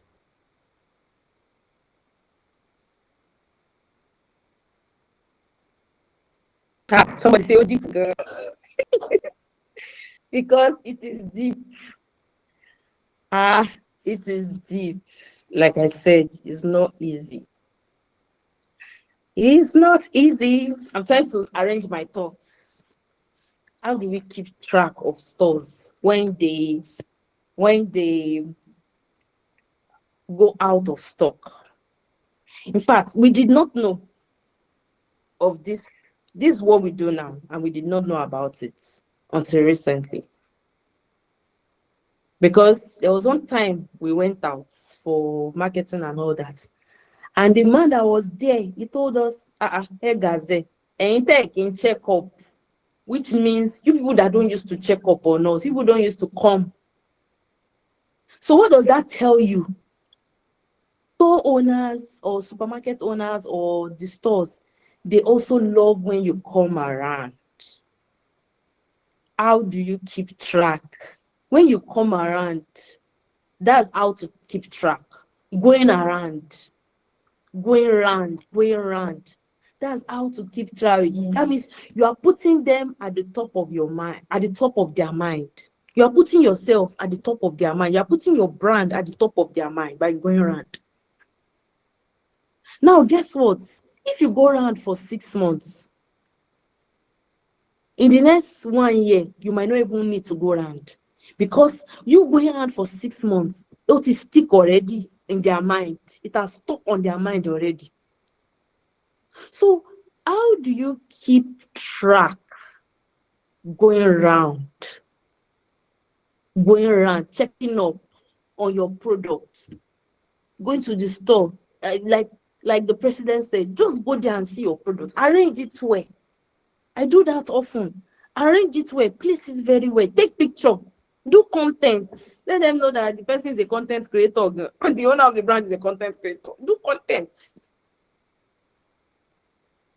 So you will go around. That is a way to keep track, because when you go around consistently, immediately you already is like a girlfriend calling her boyfriend consistently, or a boyfriend calling his girlfriend consistently for 6 months. I don't know if people understand what I'm saying. Going around, keeping up consistently. You might not even need to do any work again for 1 year. You just see that when your product has finished like this, they'll just send you a message on WhatsApp. Please restock us. They'll send you the LPO. Or they'll send you an email. Or they'll send you a chat. So going around and following up on them. And like I said it, and I'll say it again, the customer is, the supermarket is your customer. The way you treat your Instagram customers, treat your supermarket customers like that. Love up on them. Love up on them. Love up on them. Love up on them. Oh, they are your customers. It is not just Instagram customers you should love up on. They might not be on Instagram, but love up on your supermarket customers. And the second one is, how do you keep track of payments? So most of the time you get alerts. Yeah, we have like a record sheet, record book. So most of the time we do reconciliation because I do not have time to sit every day and do reconciliation. So reconciliation is every week when we are having our general meeting in the office on Monday. So like I said, now me they do everything before. But when I don't want Chris, I have to like employ people. Oh, this is you're in charge of marketing department, you're in charge of inventory department. So the inventory officer is telling me what she gave the marketing department, and the marketing department is telling me what they sold, and it's also telling me, okay, this person has made money, and I am doing reconciliation. Okay, and I have to mark it on the app. Okay, this person can pay. Although we also have an app system whereby the marketer can what do they call it? It can tick whoever has paid on the app system. If he knows from his end who has paid, he can just tick it from his app system. Yeah, so I think it's just like maybe just consistent weekly reconciliation helps to know who have paid, because of course you get the alert, so you just keep track of it. And with keeping track of the stores, when you are going there to check, if you have their numbers, you just send them a reminder, please sir, don't forget our payments. We need it for the next production. Thank you so much for doing business with us. And that's it. I don't know if that answers it. Yes, thank you so much, Osato. But to add, to also add to that, for how to keep track, I know that most of the times, a lot of us might not be able to go to so many stores at the same time. Just imagine a pregnant mom at home having to go to all the stores. So what I do is, of course, what I do is talking about relationships now, right? People that are on that aisle, so where they stock your products on that aisle, they have different people managing the aisle. They have people that manage it from morning, they have people for night shift. Like, do you understand? So not night shift, that do, okay, I'm working today, I'm not working tomorrow.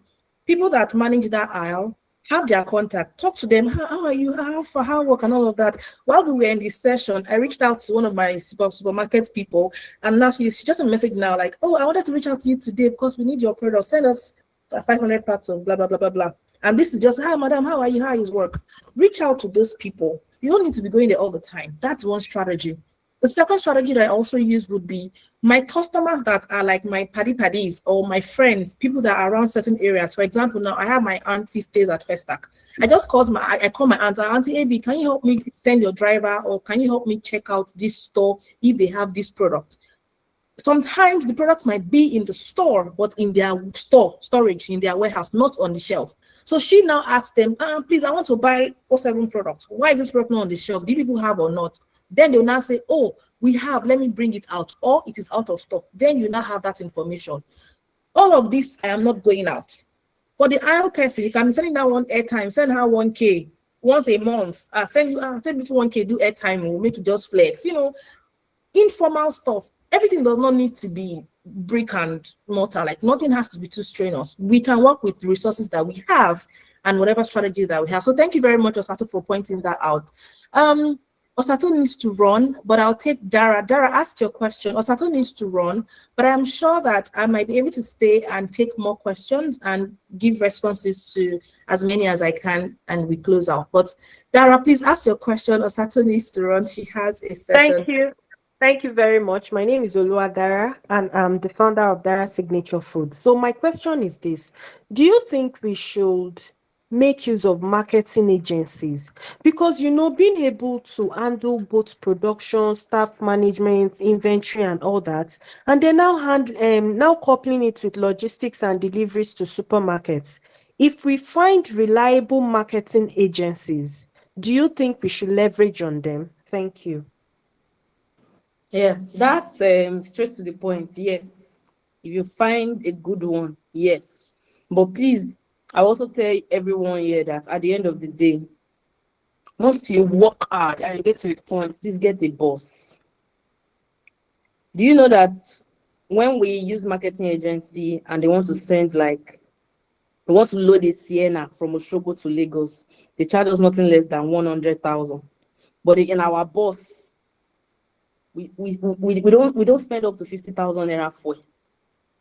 So as a business owner, 50,000 is a big money. I don't know if you understand what I'm saying, but when we first began marketing agency, that's what we're using. We chapter them. So yes, if it's not too pricey, yes, you can use it. That's for logistics rather. Now for marketing agency, yes, you can also use a marketing agency to push your product. But personally, maybe because of my person, I'm a strong believer in relationships. I'm a very strong believer in relationships. And that's why I think sometimes I want us to handle some of our marketing ourselves. I always want us to handle some of our marketing and supply ourselves, at least for the West Zone, like I said, because with that I can hear first-hand information. They can let me tell you the truth. This issue of quality, I am talking from experience. So we have had serious issues that broke me down. We have had issues that really, really broke me down. But because of the relationship I had with some of these stores, they called me from Osogbo. Come, let's talk to you. They spoke to me as if they are talking to their younger sister. Tony, what happened? This is what you can do. In fact, some of them, I told them some issues that I'm facing in the business. And guess what? They recommended people. There are some stores that I cannot trade for anything. These big stores that we know, because they have acted like brothers to me and sisters and aunties to me. That's just the truth. So that's my own person. I'm a firm believer in marketing agency. If I see one that is good and I can market the product and they will not be telling me it's not selling, I will use it. So yeah, that's it. Thank you so much. I hope that answers your question, Dara. Okay, so let's have. Yes, it does. Thank you. Okay, awesome. Let us have Akintunde Adeshola. Adeshola, please ask your question. Mercy, I see that you have about 10 questions in the chat. All right. Thank you, Ma. Thank you, everyone. Thank you, Ma, for this opportunity. I was greatly helped. I already typed the question in the chat box, but I'll just read it out again. I want to ask what's the advisable minimum shelf life of any products that you want to take to the supermarket to cut down your losses? So what's the advisable minimum shelf life you must have? All right. I would say it depends on the product.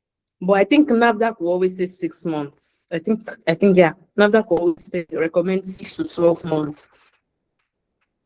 Yeah. But it now depends on your own products. And that depends on. But one other thing that you must note is that, and that's why I say quality is very important. One other thing you must note is that the storage conditions when your product is in your factory and facility is different from the storage condition in a supermarket. They will first put it in their warehouse, so there's heat already. And that's why you see that some products are sweating inside the pouch because of all heat. Then they will not bring it, put it inside AC again. So you must know that the storage condition is quite different. And that's why I talked about packaging integrity. You need to look for a packaging that can withstand all those storage conditions so that your product inside is not affected.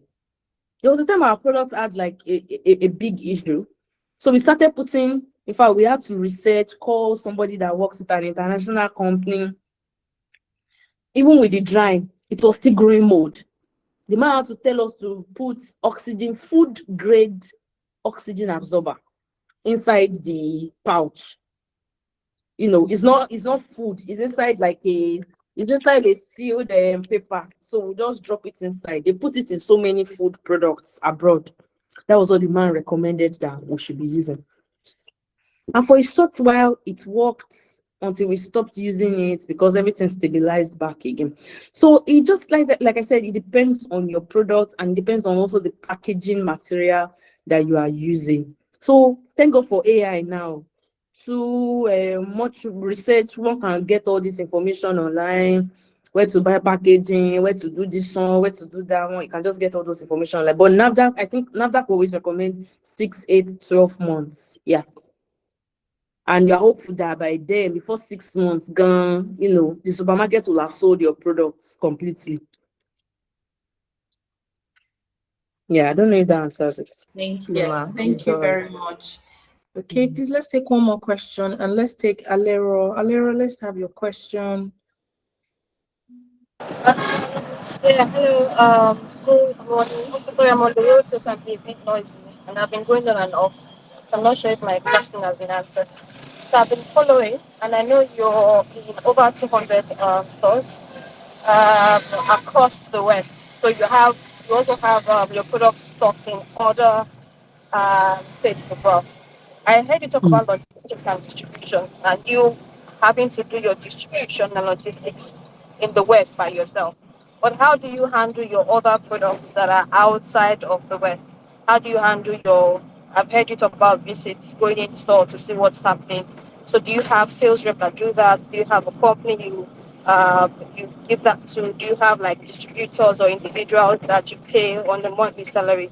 Just realistically, what you do to manage your stock and also restock other supermarkets outside of the West.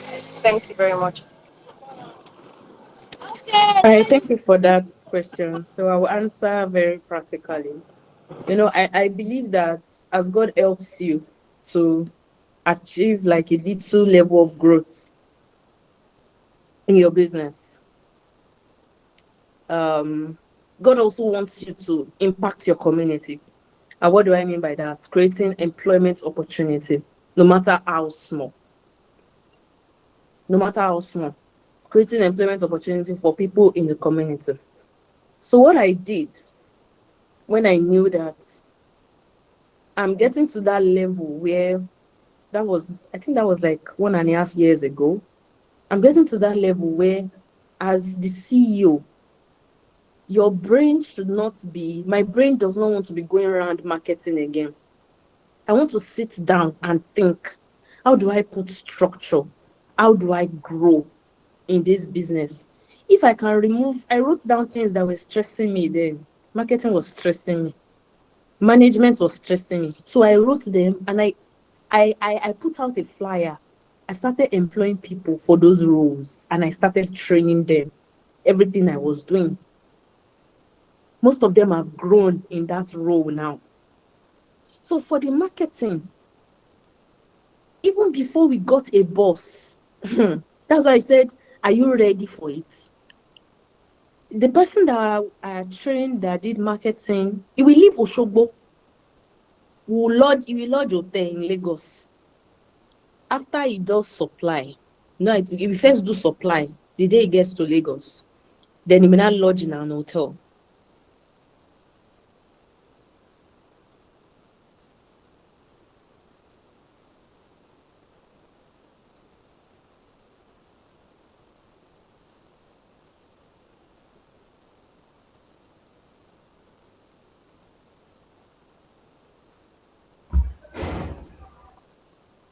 Okay, that must be a network issue or possibly a call. Can everybody hear me?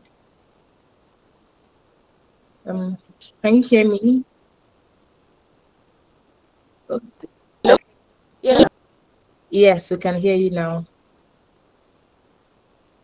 Okay. Yeah. I said, please, I want to quickly pick this call so that I can be able to join the class fully back. Okay, that's fine. Yes, please, I'm sorry. Okay, so while we wait for Osato, I'll take it from here. There's a question from Damilola that says, for a brand like mine that makes soy-scented candles and home diffusers, is there a regulatory body I have to register with before they can be displayed in supermarkets? Yes, your brand your product has to be registered with NAFDAC. And then in most cases, some of the supermarkets will ask you for your SON, like your SON certificate. So for us, we use NAFDAC for say like 4 years. We just had our SON done last year. And this was because there was a lot more pressure from some supermarkets that were on the high end, right? So it's say Blanco, Gender did not really bother me about SON. Or yeah, so Blenco and some of them. So yes, you might need your SON. So just do your NAFDAC and your SON. Then if you're looking for export, because we do majorly export, so SON is also required, and then our NEPC certificate and FDA and stuff like that. We don't have FDA yet, but it's a work in progress. I hope this answers your question. So do you guys want us to take more questions after Osato is done, or should we call it a day and send the replay?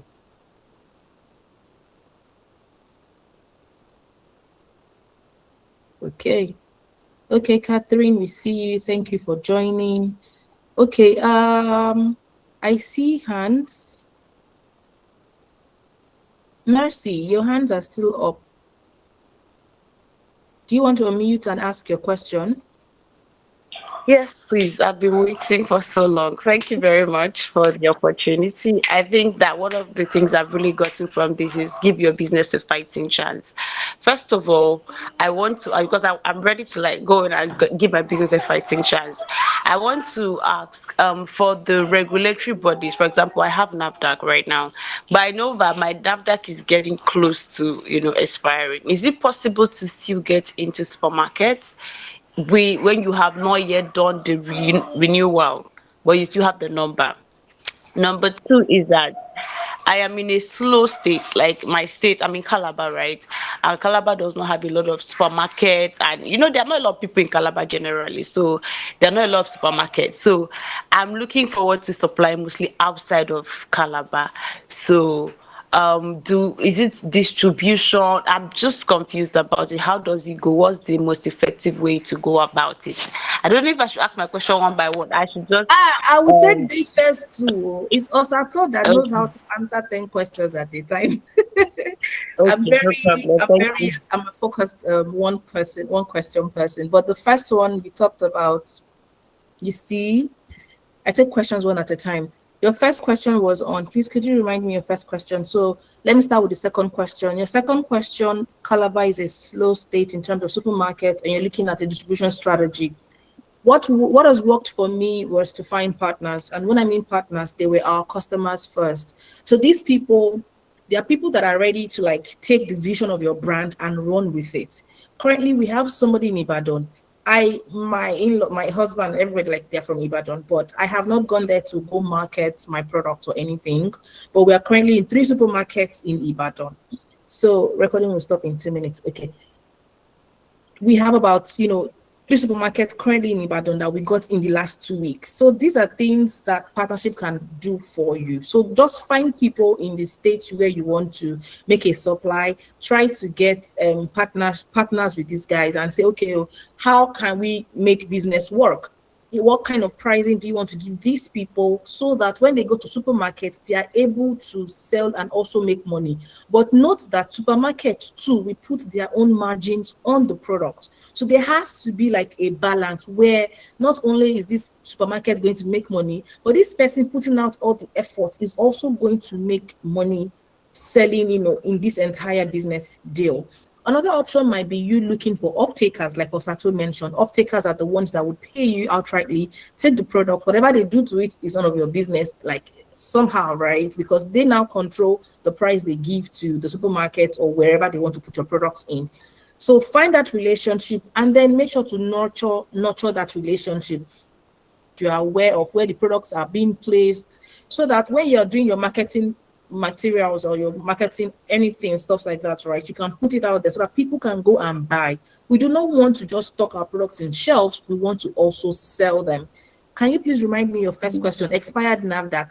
For expired NAFDAC, if your NAFDAC is expiring, of course you can still go to supermarket, but remember that before your NAFDAC expires, you need to make a renewal payment on the portal, right? You need to renew. So you can also go with the renewal receipt that, okay, my NAFDAC renewal is in process. We have NAFDAC already. They know that NAFDAC is every 4 years, 2 years. They know all about those things, right? So go with your normal NAFDAC certificate that you already have for your product.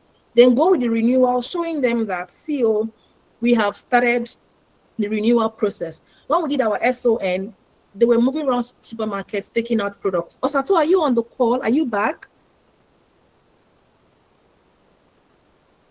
I don't know if Osato is Yes, back. I am. Yes, I am. I know you need to leave now. I'll come back to your question, Mercy, please. Osato, you need to leave now, right? Yeah. No, I still have some extra time. Yeah. Okay, thank you. So let me run up the question. So you can go with that. What we did then when they were taking our products on shelf for SON at that time was go with the receipt of payment, proving that we have started a process for SON, even though the number was not out yet. But that receipt was proof. So yes, you can go with your current or your existing certificate and proof of receipt of renewal. So I hope that answers your question, Mercy. So I think Osato will take your remaining questions. She's my Oga. Thank you very much, ma.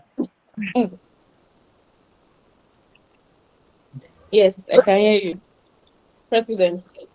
Yeah, Mercy, do you have more questions? Do you have one more question for Osato? Just one more because she needs to leave now. Okay. Thank you very No, I much, still have like, ma. I'm let's very say 20 grateful. minutes. Oh, thank God. Thank you. Okay, so I still have some questions. I'm sorry. Thank you very much, ma. You were not here when I was giving the feedback. I was saying that I'm grateful for giving your business a fighting chance, a message. I think that's the message for me right now. So I'm grateful for that, and I'm going to get to the work. So I wanted to ask, my next question is okay, you've answered some of the questions already. The when to restock. And also I said, if for someone in 2026, for a business just registered with NAFDAC, how would you approach marketing? I know that you talked about what you did in the previous year. Are there stores that you got into this year? And is there a different way that you approach marketing that has been different from what you have been doing? Because I believe that there are trends and all of that.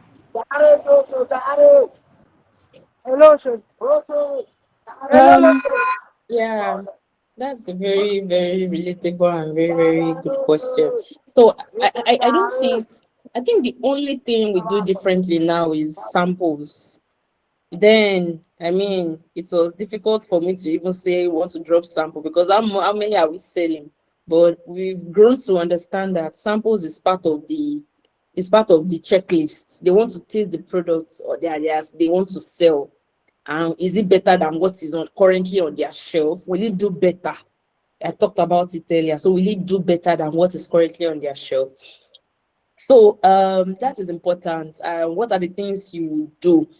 Package small samples of your products. Is it air care products? At least it can enter a small bottle.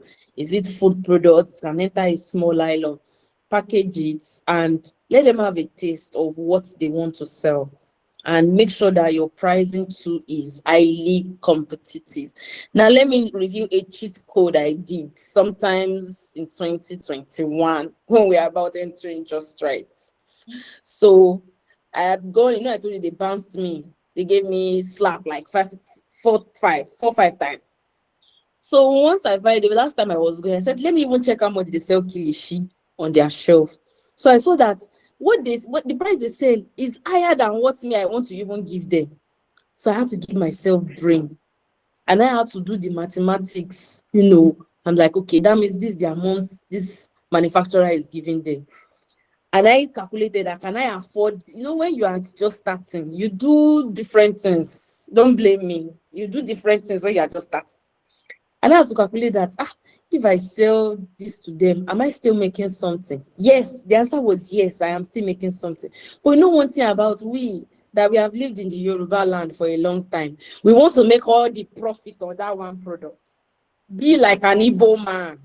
An Igbo man, if he sees 1 naira on one product, he will budget on how can I sell 20,000 of these products. That's an Igbo man for you. Make I just see 1 naira for this product. Make I think of how I want to say 20,000. That's 20,000 times 1 naira. But so that was my thought. So I had to say, okay, let me just sell it at this rate. If we can sell quite a number with Just Right, it will not be a bad idea. That means all good and good is still good. So that was what we did. And our price was lower. So it was a good standing point and everything. And we were able to enter. So what am I saying in essence? Get samples of your product and do your price survey. A product that is selling at 1,000 naira in the store You will not bring your own product and tell them you want to sell it 5,000 naira. It's not possible. Even if you have the best product in Nigeria, they will not accept it. So I don't know if that answers it. Yes, ma. Thank you very much. I appreciate that. Okay, thank you very much. Thank you so much. In the absence of no other question, Ample Staple, was that intentional? Good afternoon, please. A question, like while she was talking, so I just like talking about the pricing. I want to find out, like, I want to ask how much, like, for instance, our product is our normal retail price is 3,500 naira for date powder, and we can sell to supermarkets, for instance, for 2,800 naira. Supposing I will now go to a supermarket and now find out that, oh, there's a particular brand that is selling that product for like um a particular product in the supermarket shelf at let me say at 3,000 naira. Meanwhile, our normal retail price is 3,500 naira. I don't, because I'm talking, what I'm asking is the profit margin. I don't know if you're getting my question. The profit margin for the supermarkets. I know, like, recently I approached a small mini mart, and I introduced our products to the man. I said, okay, if you buy at 3,000 naira, you can sell at 3,500. So he was like, hey, that our profit margin is like from here to Sokoto. So I was not like trying to understand, is it that supermarket they sell at all these stores, they sell at 100 naira or 200 naira profit? I don't understand, because like I said, I'm new to the terrain. I don't know if you understand my question, ma. Yes, I do. Like, can you just rephrase it again? Okay, my question is on the profit margin for the supermarkets. I'm selling at 3,000 naira for 2,800 naira to a supermarket, but my own retail price, normal price, if you're coming to buy, is 3,500 naira. So I'm telling them, okay, if you buy from us, this is our own retail price. This particular seller, he was like that our price, our wholesale price and retail price, the distance is like from here to Sokoto. So I was not like trying to understand, because he didn't really give me audience because of what his demands, like if we are ready to, like, give him more credit and all that. But the point he made is like that our price, our profits, the difference between our wholesale price and retail price is like from here to Sokoto, like, is too large. Why? So it got me wondering, is it that our our wholesale price, we should bring it up or something? Well, I don't understand 100%, but let me just try to answer the bit that I understand. Okay, So I think she's you trying to just do what works for, in terms of your calculation, do what works for do the margins that work for you. And the supermarket one that you mentioned that probably is high, or maybe you are selling 3,700 and probably the supermarket, you see other brands. You talked about that, right? Other brands are selling cheaper. Is that what you said?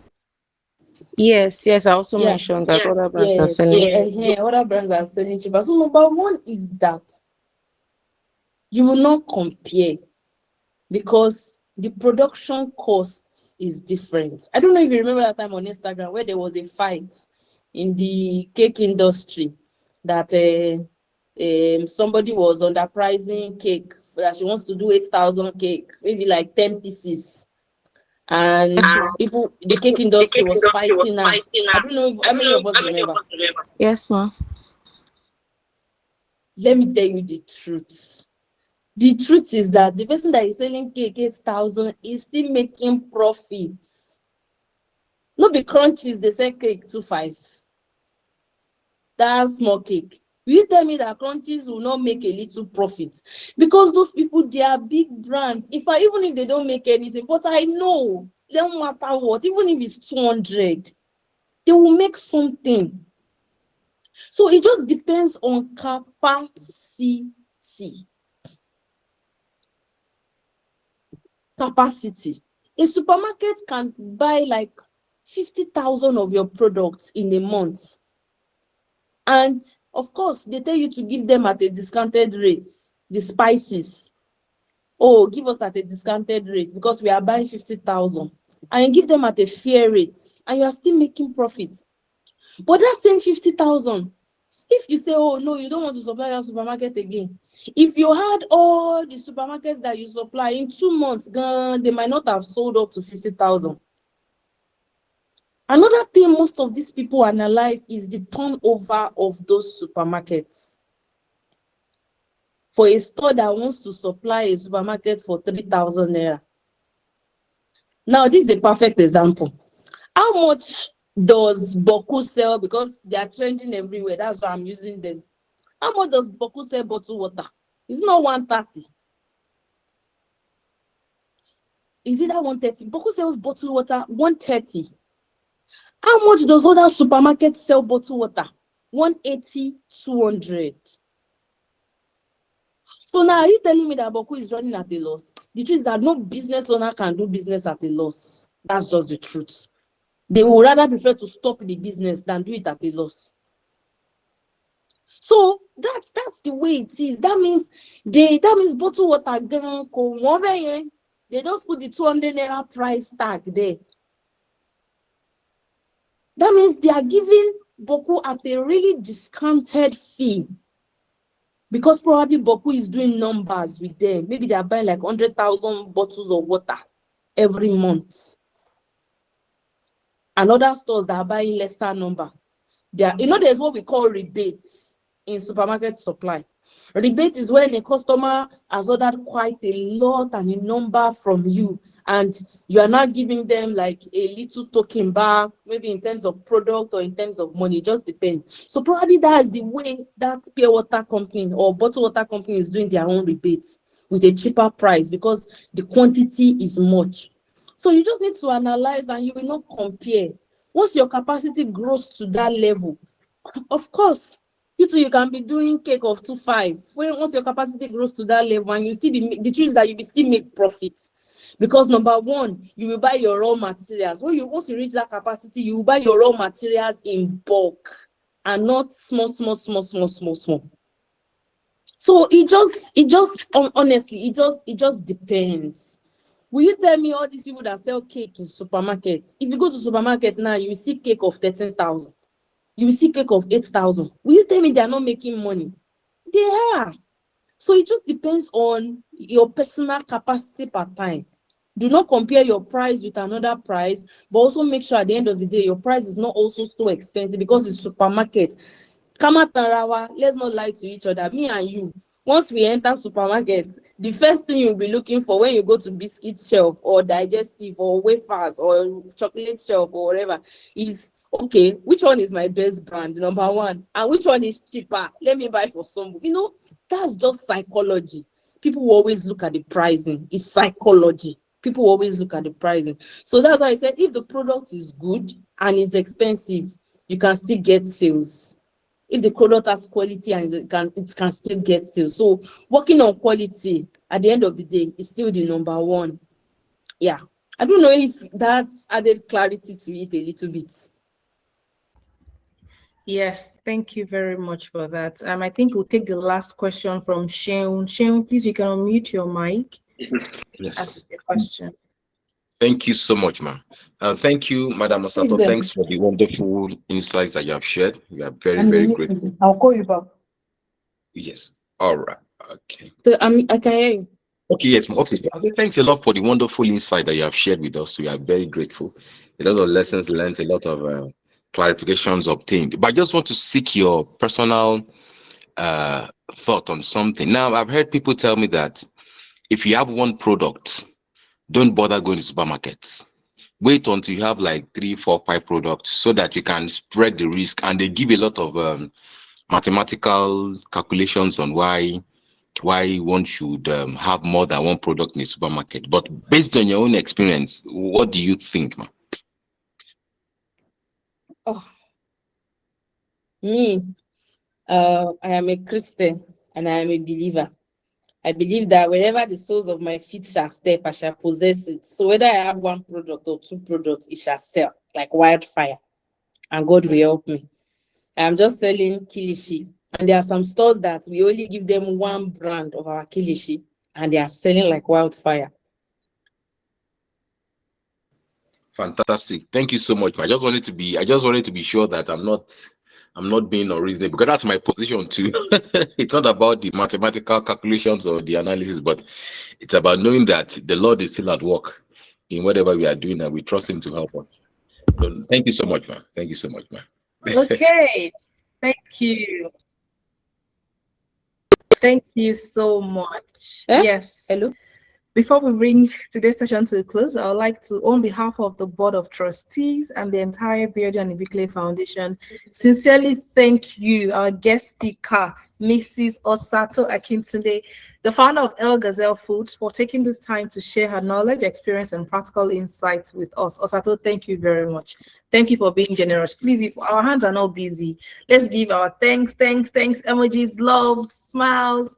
Thank you for giving us an honest look into what truly takes, what it takes to move a product from production to the shelf, right? And also selling it. The lessons are undoubtedly valuable. And I know that a lot of us have picked one or two things here today. And thank you so much. We're very grateful for your time. And to our entrepreneurs, thank you for showing up today for your business. Thank you for engaging. Thank you for the many thoughtful questions. Thank you for investing in your growth. We hope that today's session has given you not just information, but also the confidence in your business to take the next step towards increasing your visibility and accessibility of your products. As you leave today, I would like to encourage all of us to identify one point, even if it's just 1 point. You don't need to do everything at once, even if it's just 1 point from today's session, and commit to implementing it in your business within the next 7 days. Because learning is not just about, oh, I learned, I got knowledge, but it's how you implement it that will drive results. Finally, if you're not already following us, we'd love to stay connected with you beyond today's session. Please follow us on Instagram at Biodun and Ibikunle for upcoming updates on our programs, business resources, opportunities like this one, and future editions of Speak with the Boss. Thank you so much for joining us today. Thank you again, Osato. We love you. Thank you, everybody, for staying till 12:18. Wow. Thank you all once again, and do have a wonderful day ahead. And we look forward to seeing you at our next session. God bless you all. Thank you. Sorry, my network tripped though. Thank you so much, Osato. We're grateful for the gift of you. Thank you. Yes, thank you, Inioluwa. Thank you for everybody that joined. Do have a wonderful rest of the day. Yeah, thank you. All right, bye. Bye, everyone. Bye.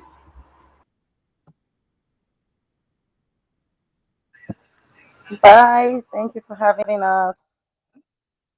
Thank you for staying. Bye. Bye, Shenfumi. Bye, Envoy. Bye, everyone. Bye, Kiki Foods. Bye, Musumala. Bye, Kofo. Kofo Dakok. Hi. Bye. Hi. How are you? You're coming on our next Speak with the Boss. Just know that. No problem. Thank you for having me. Bye. Bye. Bye, Gladys.